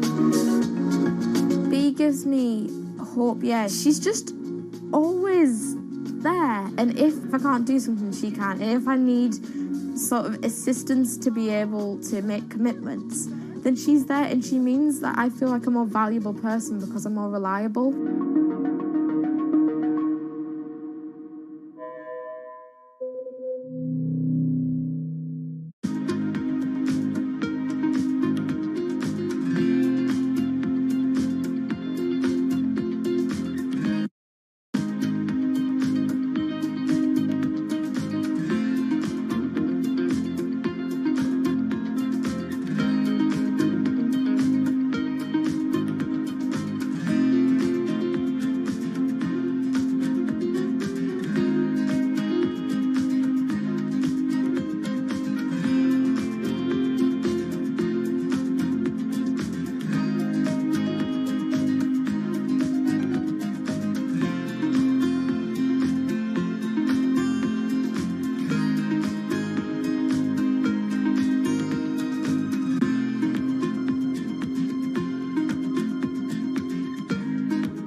When it debuted, the 4G wireless we have today allowed people for the first time to hit the road and explore unknown places with only a smartphone for directions. When 5G arrives, it could enable driverless cars to take us there as well. 5G stands for fifth generation mobile networks or wireless systems. It's insanely fast and can accommodate a lot more connected devices. But the reason it's being called revolutionary is because 5G will allow connected devices to speak to each other as well as people. Right now we're living in a world where really it's a one-way experience. That's Bloomberg tech reporter Ian King. The network talks to your phone, you look at your phone and access data, then you send something back to the network. What we're being told about 5G is that really for the first time we're going to see machines communicating with each other over mobile networks in a meaningful way. 5G could end up being 100 times faster than what we have now, with speeds that could reach 20 gigabits per second. In plain English, that means downloading a full-length HD movie in seconds. 5G will also increase total bandwidth, which we will need in order to accommodate the growing Internet of Things. We're talking about the class of devices like internet-connected refrigerators, thermostats, dog collars, but 5G will enable many, many more. Things like your utility network, factories, where machines are just sat there not connected at all. Suddenly they're all going to be connected. Suddenly we're going to be able to have real-time monitoring. Other things like cars, like utility poles, like your light, the light poles. But perhaps the biggest advance will be a huge reduction in communication lag time, known as latency. A network of driverless cars will need the speed of 5G to ping each other multiple times per second to avoid collisions. Near instantaneous data transfers could allow doctors to perform surgery remotely with a robotic scalpel. So how will all this work? First, you need to improve network density. And that's just a fancy word for saying you put more towers out there. What we're being told is that's not actually the case with 5G. The idea is 5G will not only use the existing mobile spectrum, but also tap into higher frequencies called millimeter waves. Millimeter waves can carry more data, but only travel short distances. This may mean you'll see a lot more of these base stations around town. And the new towers may have as many as 100 antenna ports, compared to about a dozen on 4G cell towers. So when will we get 5G? Getting 5G ready is expected to cost providers $275 billion over 7 years in the US alone. Look for the first 5G service to pop up in big cities sometime in 2019.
The cubicle represents a tyranny, that it confines your imagination, your thoughts, into a small physical area. Imagine pretty much every software engineer or finance person being able to, disconnect from their desk and look at holographic monitors on a beach and doing their work from there. That's not going to be science fiction. It's the modern office place. Silicon Valley is all about building the future. A startup called Meta thinks it's getting there first, thanks to a big bet that it's made on augmented reality. How are you? Good, thank you. Welcome to Meta. Thank you. Call it a 360-degree office where you can spatialize your thoughts as part of your workflow for education, architecture, design, engineering, etc. People often mix up augmented reality with virtual reality. VR totally blocks your ability to see or hear the real world. AR overlays holograms onto what you already see. Meta has tried to make its version of the workspace feel familiar. You grab the hologram instead of using a controller or a mouse, and your brain already knows how to do it. In other words, we've designed an operating system that humanity has always known how to use. So you can see this eyeball, which is, by the way, photorealistic. You can see my hand is occluding the eyeball, and now the eyeball is occluding my hand, right? You see those two circles? They get small, and then they turn into this glowing white ball, and then I can move my hand around supernaturally. I can do this with two hands and rotate the thing. I can stretch it. I can throw it back right into the shelving system, and that's all you have to learn to become a modern worker. And to prove this, the employees at Meta have started to get rid of their computer monitors, trading them in for Meta's augmented reality headsets. Myron thinks that in less than a decade, we'll all be just wearing strips of glass that can project holograms.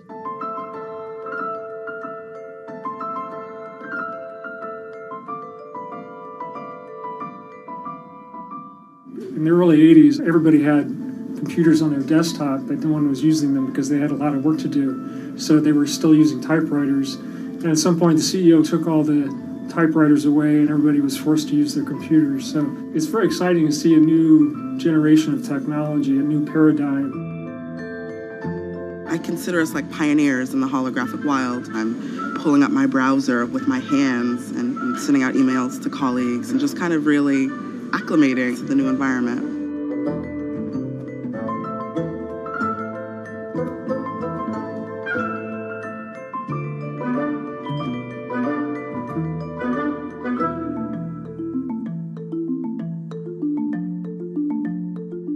Now you're putting on my computer, essentially. Our digital lives live on our phones. We have all of our pictures and notes and all these kinds of things. So why don't you write yourself a little sticky note? I like it. And go ahead and just take your fist right over the top of the sticky note and close your fist. And now... Oh, what? Meta's own transition to augmented reality has run into plenty of unexpected problems. And it's still going to be a while before you'll start to see these devices in your office. But I think it's a future worth waiting for. If we could see these holograms between us, we will have been able to share our work with one another more naturally, more efficiently, and more productively than ever before. Humanity will have evolved slightly.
This is Hatsune Miku, Japan's sensational virtual pop star. She's released over 100,000 songs in multiple languages and performed sold-out concerts around the world. Her image has appeared in games, on TV, in car races, and is even etched on the side of a Japanese space rocket. I came from Hatsune Miku, Carlos. She's Lady Gaga's favorite digital pop star and opened shows for her in the US 3 years ago. Tens of thousands of fans attended her exhibition and live shows near Tokyo recently. 理想のアイドルっていうと、どの曲でもミクはすごい綺麗に歌ってくれる。他没有缺点啊，没有任何让我们感到不开心的一些新闻。She's everything to everybody. That's probably why she's so popular. Miku's creator Hiroyuki Ito and his Sapporo-based company have been developing the virtual diva for over 10 years. 初音ミクとは、キャラクターとしてすごく、YouTube とかで検索すると、たくさんの初音ミクが出てくるんですけども、元々の、初音ミクのその原点は歌声を合成する、ソフトウェアなんです。Both the software and character are named Hatsune Miku, meaning the first sound of the future. Originally based on Yamaha's Vocaloid technology, Miku the software has a sound bank containing voice samples and a huge array of tools. You input the melody and lyrics, then Miku the character sings them.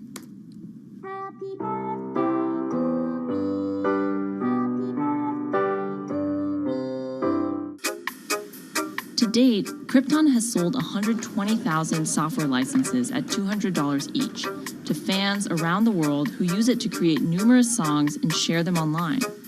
Some of the fan-created songs are chosen to be part of Miku's concerts, for which they're paid a royalty fee. もともと初音ミクっていうその、存在自体がそのボトムアップって言いますか、中にはアマチュアクリエイターじゃなくて今もうすでに、プロになって活躍している方もいらっしゃるんですけども。The company also has other revenue streams. It makes money from merchandising, licensing deals, and concert ticket sales. According to the real-life musicians who perform with Hatsune Miku, the virtual pop star is interesting and surprising. 今年で3年ぐらい、ちょうど3年ぐらいになってきて、ライブも数十本、数百本やったんだ。そういうことが演奏によって起こせるためのそういう器みたいな感じになってきて。初音ミクらしさって僕はあんまりない。初音ミクって何だってあり。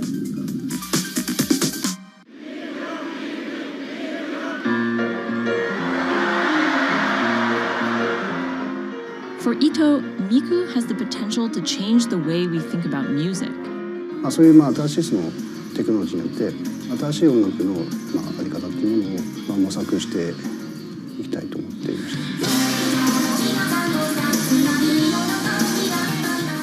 And for her fans, it goes even further. ミクって魂がないので、だからみんな魂を作り上げるために存在する。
Now, there are a lot of fitness gadgets out there. In my quest to get fit, I tested 17 of them over the last few months. At least one personal trainer I know was a little bit skeptical.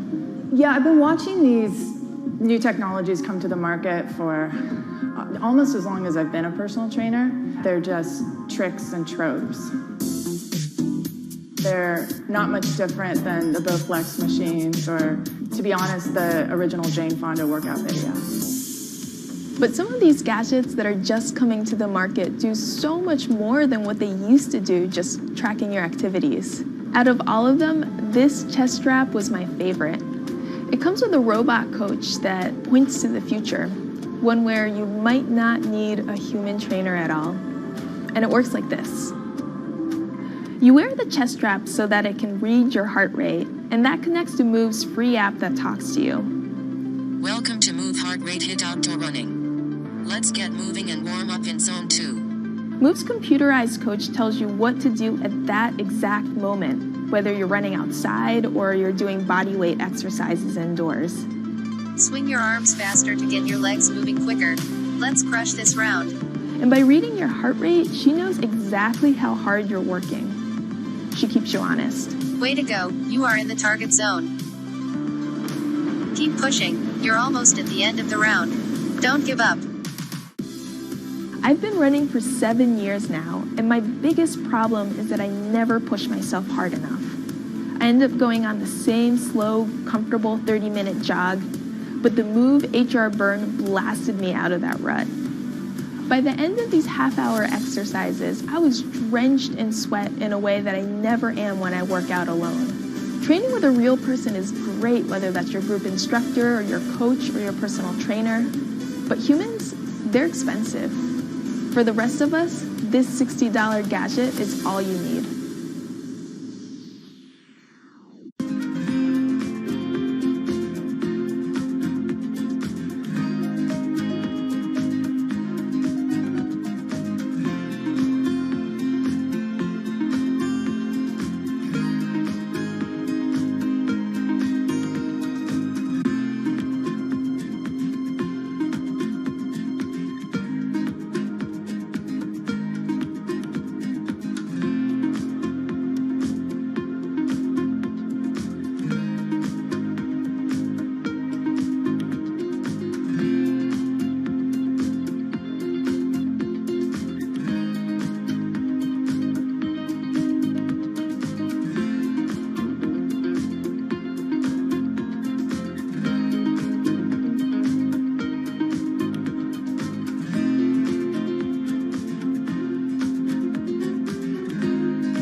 what does it take to change the world?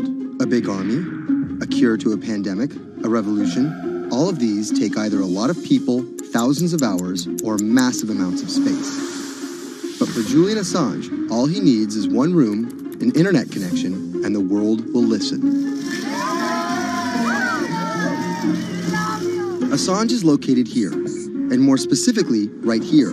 And from that location, he's posted government secrets, classified documents, and leaked emails from some of the world's most powerful people.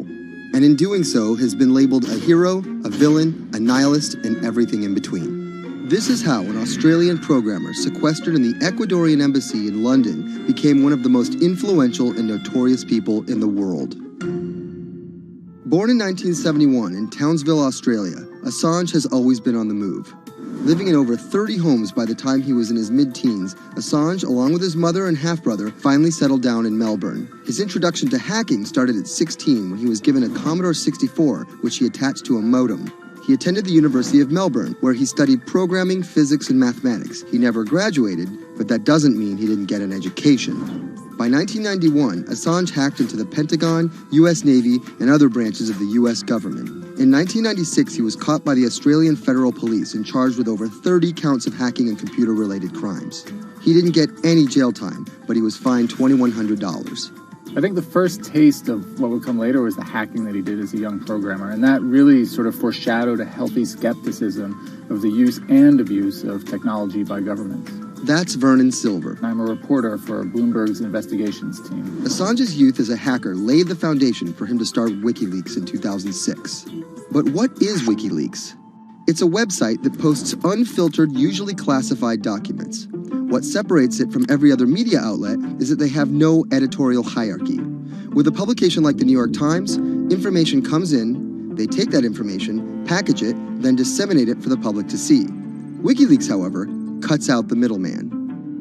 WikiLeaks gathers information, most of it given to them anonymously. So what they're doing is really very simple. They get the information in one end from who gives it to them and out the other with sometimes minimal interference. Julian Assange is the leader of that, the mastermind, the creator, and really, because he thinks of it as a journalistic enterprise, the editor-in-chief. But every story starts with a source, and Assange has some unconventional sources. Julian Assange does not hack as far as we know. He is the recipient of people who are either insiders who give him secret documents or hacked emails from a foreign power. That's Eli Lake. I am a columnist for Bloomberg. And there was no source bigger for Assange than Chelsea Manning. He used to be known as U.S. soldier Bradley Manning. In 2010, Manning provided Assange and WikiLeaks with hundreds of thousands of leaked government documents. WikiLeaks quietly began releasing the documents in February of 2010, then made big headlines in April by posting what is now known as the collateral murder video. Come on, fire! It was a vivid, graphic video. It changed the debate on the Iraq War, and importantly, it put WikiLeaks on the map when they put it online, and they couldn't be ignored at that point. And those leaks were just the beginning. They went on to post more than 90,000 leaked documents known as the Afghan war logs, 390,000 documents known as the Iraq war logs, and 250,000 private messages between diplomats called cables in what is now known as Cablegate. These leaks were met with very real ethical questions. The problem with publishing those cables was that a number of confidential sources for U.S. diplomats could face real danger when their names were exposed. Then Secretary of State Hillary Clinton drove the point home that every country, including the United States, must be able to have candid conversations about the people and nations with whom they deal. Shortly after Cablegate, the Swedish government issued an arrest warrant for Assange on allegations of rape and molestation. He claimed the allegations were fabricated to get him extradited to the United States, a claim the U.S. government denied. Either way, Assange's next move was to seek refuge in the Ecuadorian embassy, which really was the beginning of the new chapter in his life and what we're dealing with now, which is him being stuck in London. What was supposed to be an office in an embassy is now Assange's self-imposed prison to this very day. But that doesn't mean he's slowed down. Since being trapped in the embassy, WikiLeaks has released files about Guantanamo Bay prisoners, Syrian political figures, and the draft to the Trans-Pacific Partnership. And then came the 2016 U.S. election. Thousands of leaked emails showed Democratic Party officials possibly plotting against Bernie Sanders in his race against Hillary Clinton. Over the course of 68 days, WikiLeaks released 20,000 confidential Democratic National Committee emails. In terms of the presidential race, if you look right here, when Assange released the first batch of emails, Trump actually takes his first lead against Clinton. I think we've had enough of the Clintons, in all fairness.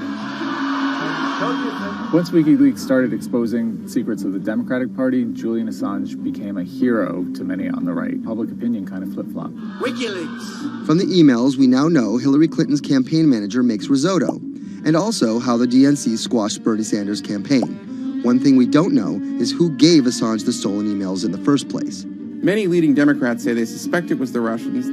They released an analysis from a private cybersecurity firm that had said it was the Russians. But Assange claims our source is not the Russian government, and it is not a state party.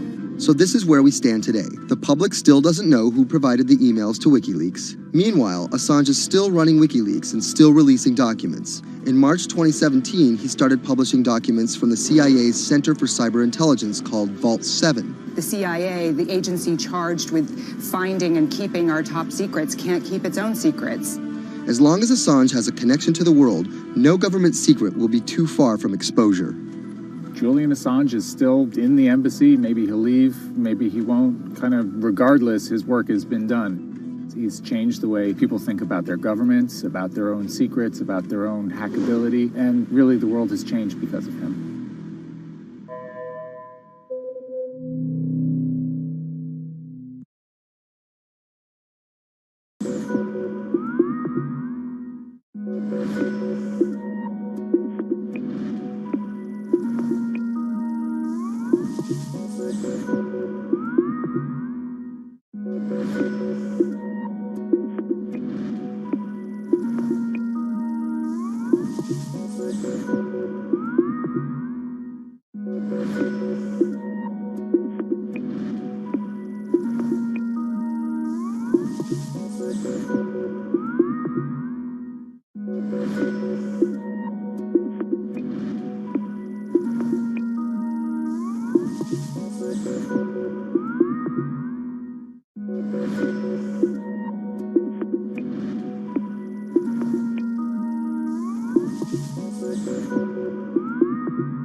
Expose everything you won't admit. And action! This entire video is based on a true story. When I do like motivational speeches or even tell myself like, love yourself and you should love yourself. This is Lily Singh, But to fans all over the world, she's the YouTube star Superwoman.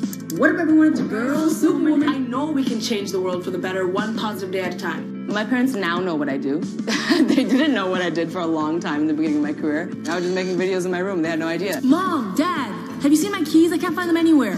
Because you're always on phone. Until someone called them, like a family member from another part of Canada, was like, Canada, is your daughter making videos? And my mom was like, I don't know, Lily, are you making videos? Just making videos grew into an entire career. Today, Lily's YouTube channel has some 12 million subscribers, over 2 billion views, and guest stars like Michelle Obama, Dwayne "The Rock" Johnson, and Seth Rogen. I think a lot of young girls are raised to believe that you're going to go to school and then graduate and then get married and then get a job and then have kids. And Lily was on that path, all the way through a psychology degree at York University in Toronto. But when she started thinking about a career, I started to immensely panic and think something was wrong with me because I tried to figure out my life and it wasn't working in that straight line. It was 2010, and YouTube was only 5 years old. I thought nothing of YouTube. I was probably the last person in my circle of friends to discover YouTube. And I remember when I did, I thought, this is so strange. There's people making videos in their rooms, and other people are watching them. So she figured, why not give it a shot? I one day posted a video because I was sad, and I wanted to be creative and happy. She didn't know how to edit video or write scripts, so she winged it. It was so bad and so cringe. And my expectation was literally nothing. I was like, I'm gonna put this video up, a couple of my friends are gonna watch it, probably make fun of me, and that's gonna be the end of this. The second and third video came from, wait, 70 people watched my first one, can I get 80 to watch the next one? She kept creating, she kept posting, and the viewers kept coming. Lily had found an audience. A lot of the comments were, oh my God, there's a brown girl on YouTube. More specifically, Indian. Lily's parents immigrated to Canada from India, and Lily was born and raised in Scarborough, near Toronto. My home life was awesome. My parents, even though I portrayed them to be quite strict in my videos. Oi, Lily, where the rest of your skirt, huh? I teach you like this, to walk around like this, showing everything to everyone? They actually aren't like that at all. They're pretty modern and pretty cool. Your dress is short. Don't know what for. And were pretty lenient with me. I mean, I got away with a lot of things. I was a brat. I was a brat. She had a different idea of what she wanted out of life than other kids. In a grade school graduation slideshow, her classmates said they wanted to be lawyers and doctors. And then I came up and I was like, rapper. Making out with your friends, man.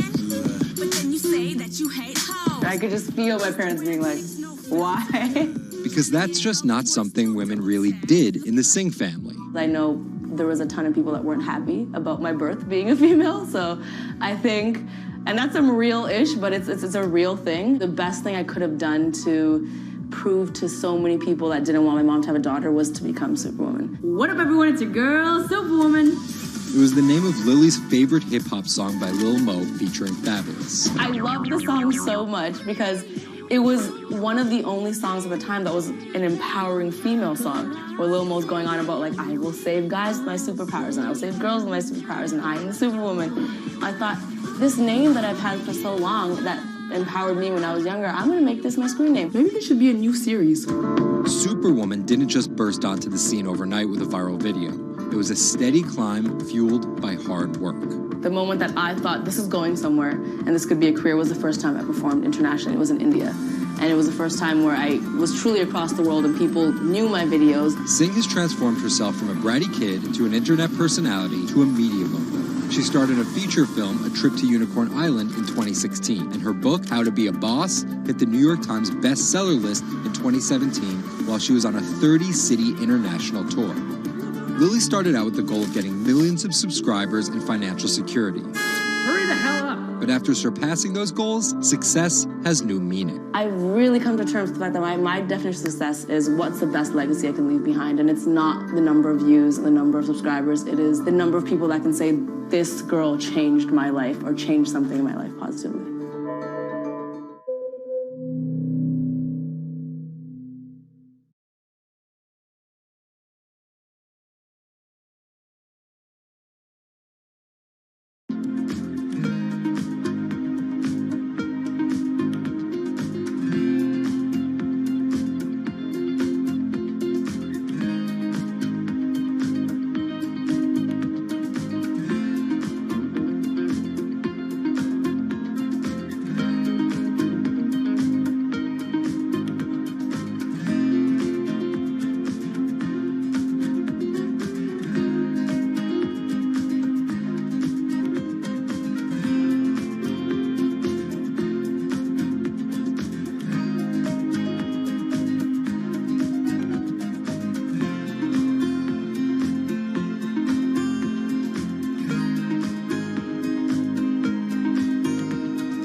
is often found in the brains of deceased athletes, military veterans, and others with a history of repetitive brain trauma.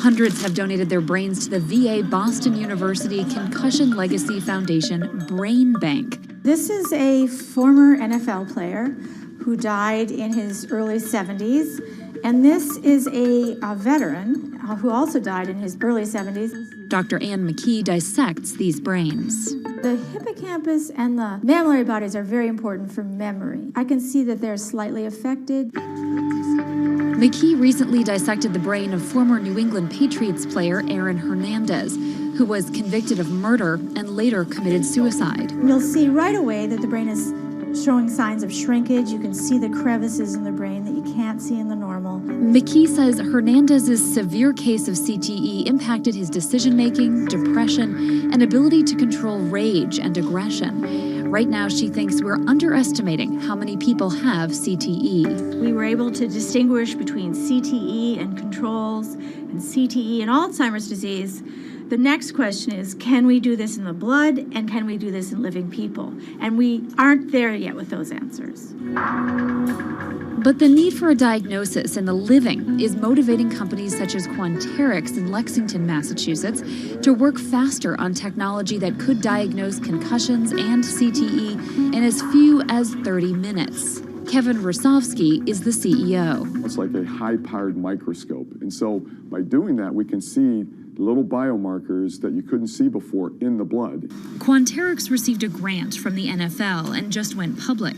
Since then, its stock is up more than 40%. The company sells a machine called Simoa for $175,000 to other biotechs, hospitals, and researchers. And for the first time in history, we're able to see brain health in blood, and that's a major breakthrough, and that's leading to less invasive testing, and we've already been able to see evidence of concussions, and there's the beginning evidence of being able to see the accumulated effect of concussions. Quanterix is also trying to detect Alzheimer's disease, multiple sclerosis, and ALS. Rosovsky says he thinks diagnosing concussions will be easier than diagnosing CTE. Diagnosing CT in the living probably is a couple years away. We're real excited to see the progress, but reducing some of that work into actual tests in a laboratory takes time. There's regulatory approvals. There's a lot of red tape that you have to go through. Also in this race to diagnose CTE in the blood are Athlon Medical and Exosome Sciences. And New York's Mount Sinai Hospital is scanning for the disease in the living. But it's just one step in a series of questions for those with serious head trauma.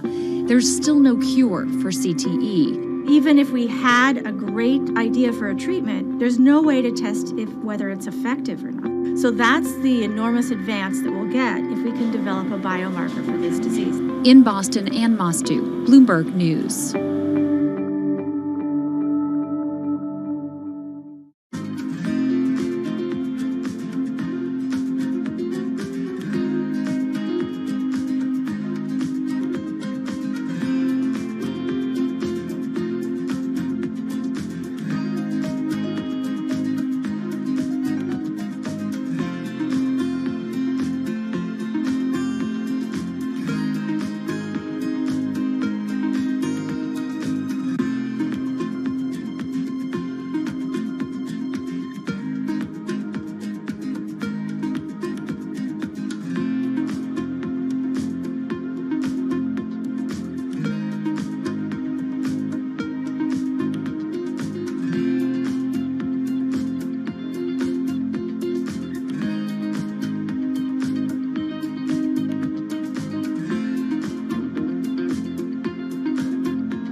Wine is a $300 billion global industry where one person's opinion can make fortunes or break them. That's because of this man, Robert Parker, and his newsletter, The Wine Advocate.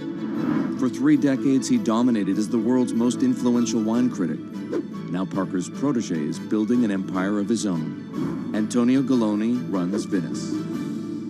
Antonio, tell me, what are you trying to build at Venice? Well, at Venice, we started with the idea in 2013 of building a world-class platform. We have a database of about 250,000 professionally written reviews. On Delectable, we have 7 million user reviews. Through Delectable, we also have a partnership with Whole Foods and several other partnerships that we can't announce just yet. And when you put that all together, what we have is something that no other company in our space can even come close to. Do you think of yourself as the next Parker? Not at all. Why? Because Steve Jobs said you can't live your life trying to be somebody else. So he's one of my biggest influences, and I've never wanted to be a replica of somebody else because a replica is never as good as the original. Bob is a genius, fantastic, one of a kind. We're going to be something completely different, and I have no desire to be some version of somebody else. Different in what way? Every decision that I've made at this company is completely anathemic to what Bob did with his company. I want our writers to be partners. All of my senior people are locked into the company. They all have equity or they have a path to equity based on business results. That's something that we never had at Parker. Our benefits are world-class, and everything that we've done at Venice is completely different from that model. When Steve Tanzer, who is the most experienced active wine critic in America, wants to work with us, that says something. When Alessandro Masnaghetti, who's the best cartographer of vineyards, wants to work with us, that says something. When Neil Martin, who's a superstar wine critic with enormous experience in Bordeaux and Burgundy and the former lead critic at The Advocate, wants to come and be part of our team, that says something. You make it sound like The Wine Advocate was a disaster as a company and a miserable experience as an employee. No, it was great because I got to work with Bob Parker when he was at his prime, you know, and Bob was like a second father to me, and we talked on the phone all the time, and he gave me great advice. Can anyone's palate dominate the wine criticism business the way Parker's did? And should anyone's palate dominate it the way his did? I just think the world is very different today. You know, it's just a totally different world. It's probably not healthy to have a single person dominating the world. It's not even wine criticism, it's the wine industry. Yeah, that's probably not the healthiest thing in the world.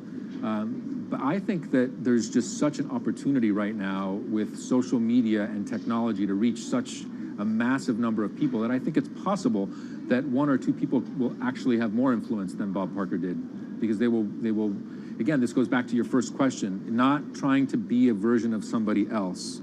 You see this in sports all the time. It's like, oh, well, nobody will ever beat this record. And then somebody comes along, you know, it was like tennis, Pete Sampras. Nobody's ever going to win as many Grand Slams. Now you have 2 guys who are ahead of that and 1 knocking on the door.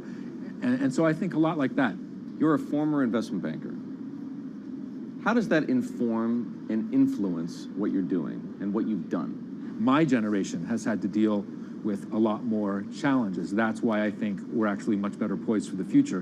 My first job in finance, the first thing that happened was long-term capital, 1998. Then the tech bubble melted down. Then there was a mutual fund trading scandal. You know, that was all like within about 5 or 6 years. And these are the things that I had to deal with as a young executive. My peers who were 20 years older didn't know how to manage in crisis. They'd only seen Black Monday. They'd just been in a big bull market. It's very different. So I'm very lucky. People of my generation or a little bit younger have actually had to deal with a lot more crises. I think that's actually good for learning how to cope with challenges in business.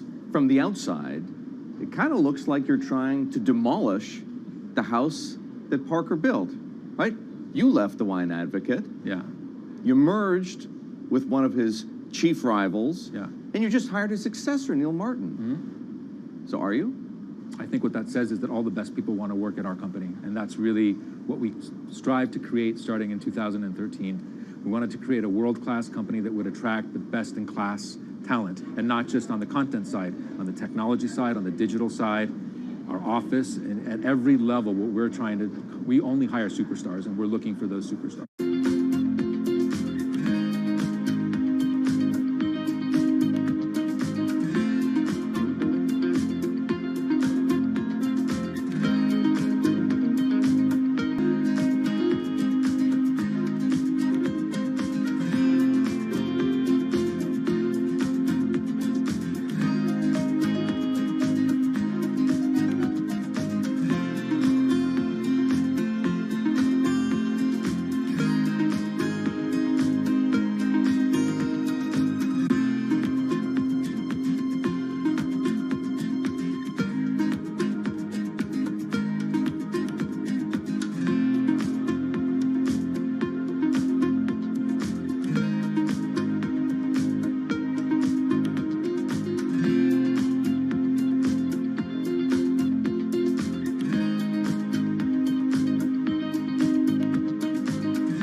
the world of professional wrestling, there's something called a swerve. Hulk Hogan has betrayed WCW. Some examples. These tag team partners are called baby faces, or the good guys. Then one of them swerves when he super kicks his tag team partner in the head, quickly assuming the role of the bad guy, or what the wrestling world calls the heel. Are you kidding? What a despicable act that was! Or a match is almost lost when, what's that? The superstar wrestler appears out of nowhere sprinting down the aisle to save the match. That's the Warriors music! It's the Ultimate Warrior! That's a swerve. So it should go as no surprise that World Wrestling Entertainment, known as the WWE, the most popular brand of sports entertainment in the world, is prepared for any swerves that come their way. So here's the story of how the WWE learned to see the swerve coming. So I spoke to Bloomberg reporters Felix Gillette. I'm a writer for Bloomberg News for the global business team. And Kim Basine. And I'm the U.S. luxury reporter at Bloomberg. To find out exactly how the WWE is positioning itself for an all-out global invasion, which starts with a massive change to their lucrative pay-per-view model. WWE basically pioneered the pay-per-view model on cable. I remember as a kid, when the pay-per-view events came up, all of our friends would scramble around and try and get one of the parents to pay for it. But in 2014, they took a huge risk. They saw a little bit sooner than some of the other entertainment brands that where this whole thing was moving was away from cable and satellite television and towards on-demand streaming video apps. They made this risky decision, in essence, cannibalizing that pay-per-view model, which they had essentially built. And after some early turbulence, it's working. Roughly 1.5 million people are paying $9.99 a month for the WWE app, making it the 5th most popular streaming OTT service. This adapt-or-die approach is in the WWE's DNA. Over the past 30 years, the company always seems to think 2 steps ahead. In the early 90s, WWE was at its most threatened when Ted Turner took them on with WCW, which stands for World Championship Wrestling. And back then, the WCW was winning the ratings war. So in order to compete with them, WWE had changed its product from a family-friendly kind of cartoonish style to this really raw. That's why they called their show Raw. It was this raw style of wrestling. With violent, outrageous, reality-inspired plot lines and aggressive personas. From a 16-foot ladder! And they won that fight against Ted Turner. And they bought WCW.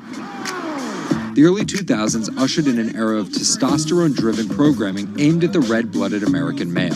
Bra and panties matches, and people smash each other over their head with like barbed wire bats and things like that. Until 2015, when WWE fans started a hashtag Give Divas a Chance. Since then, WWE has hired 40 more female wrestlers, and that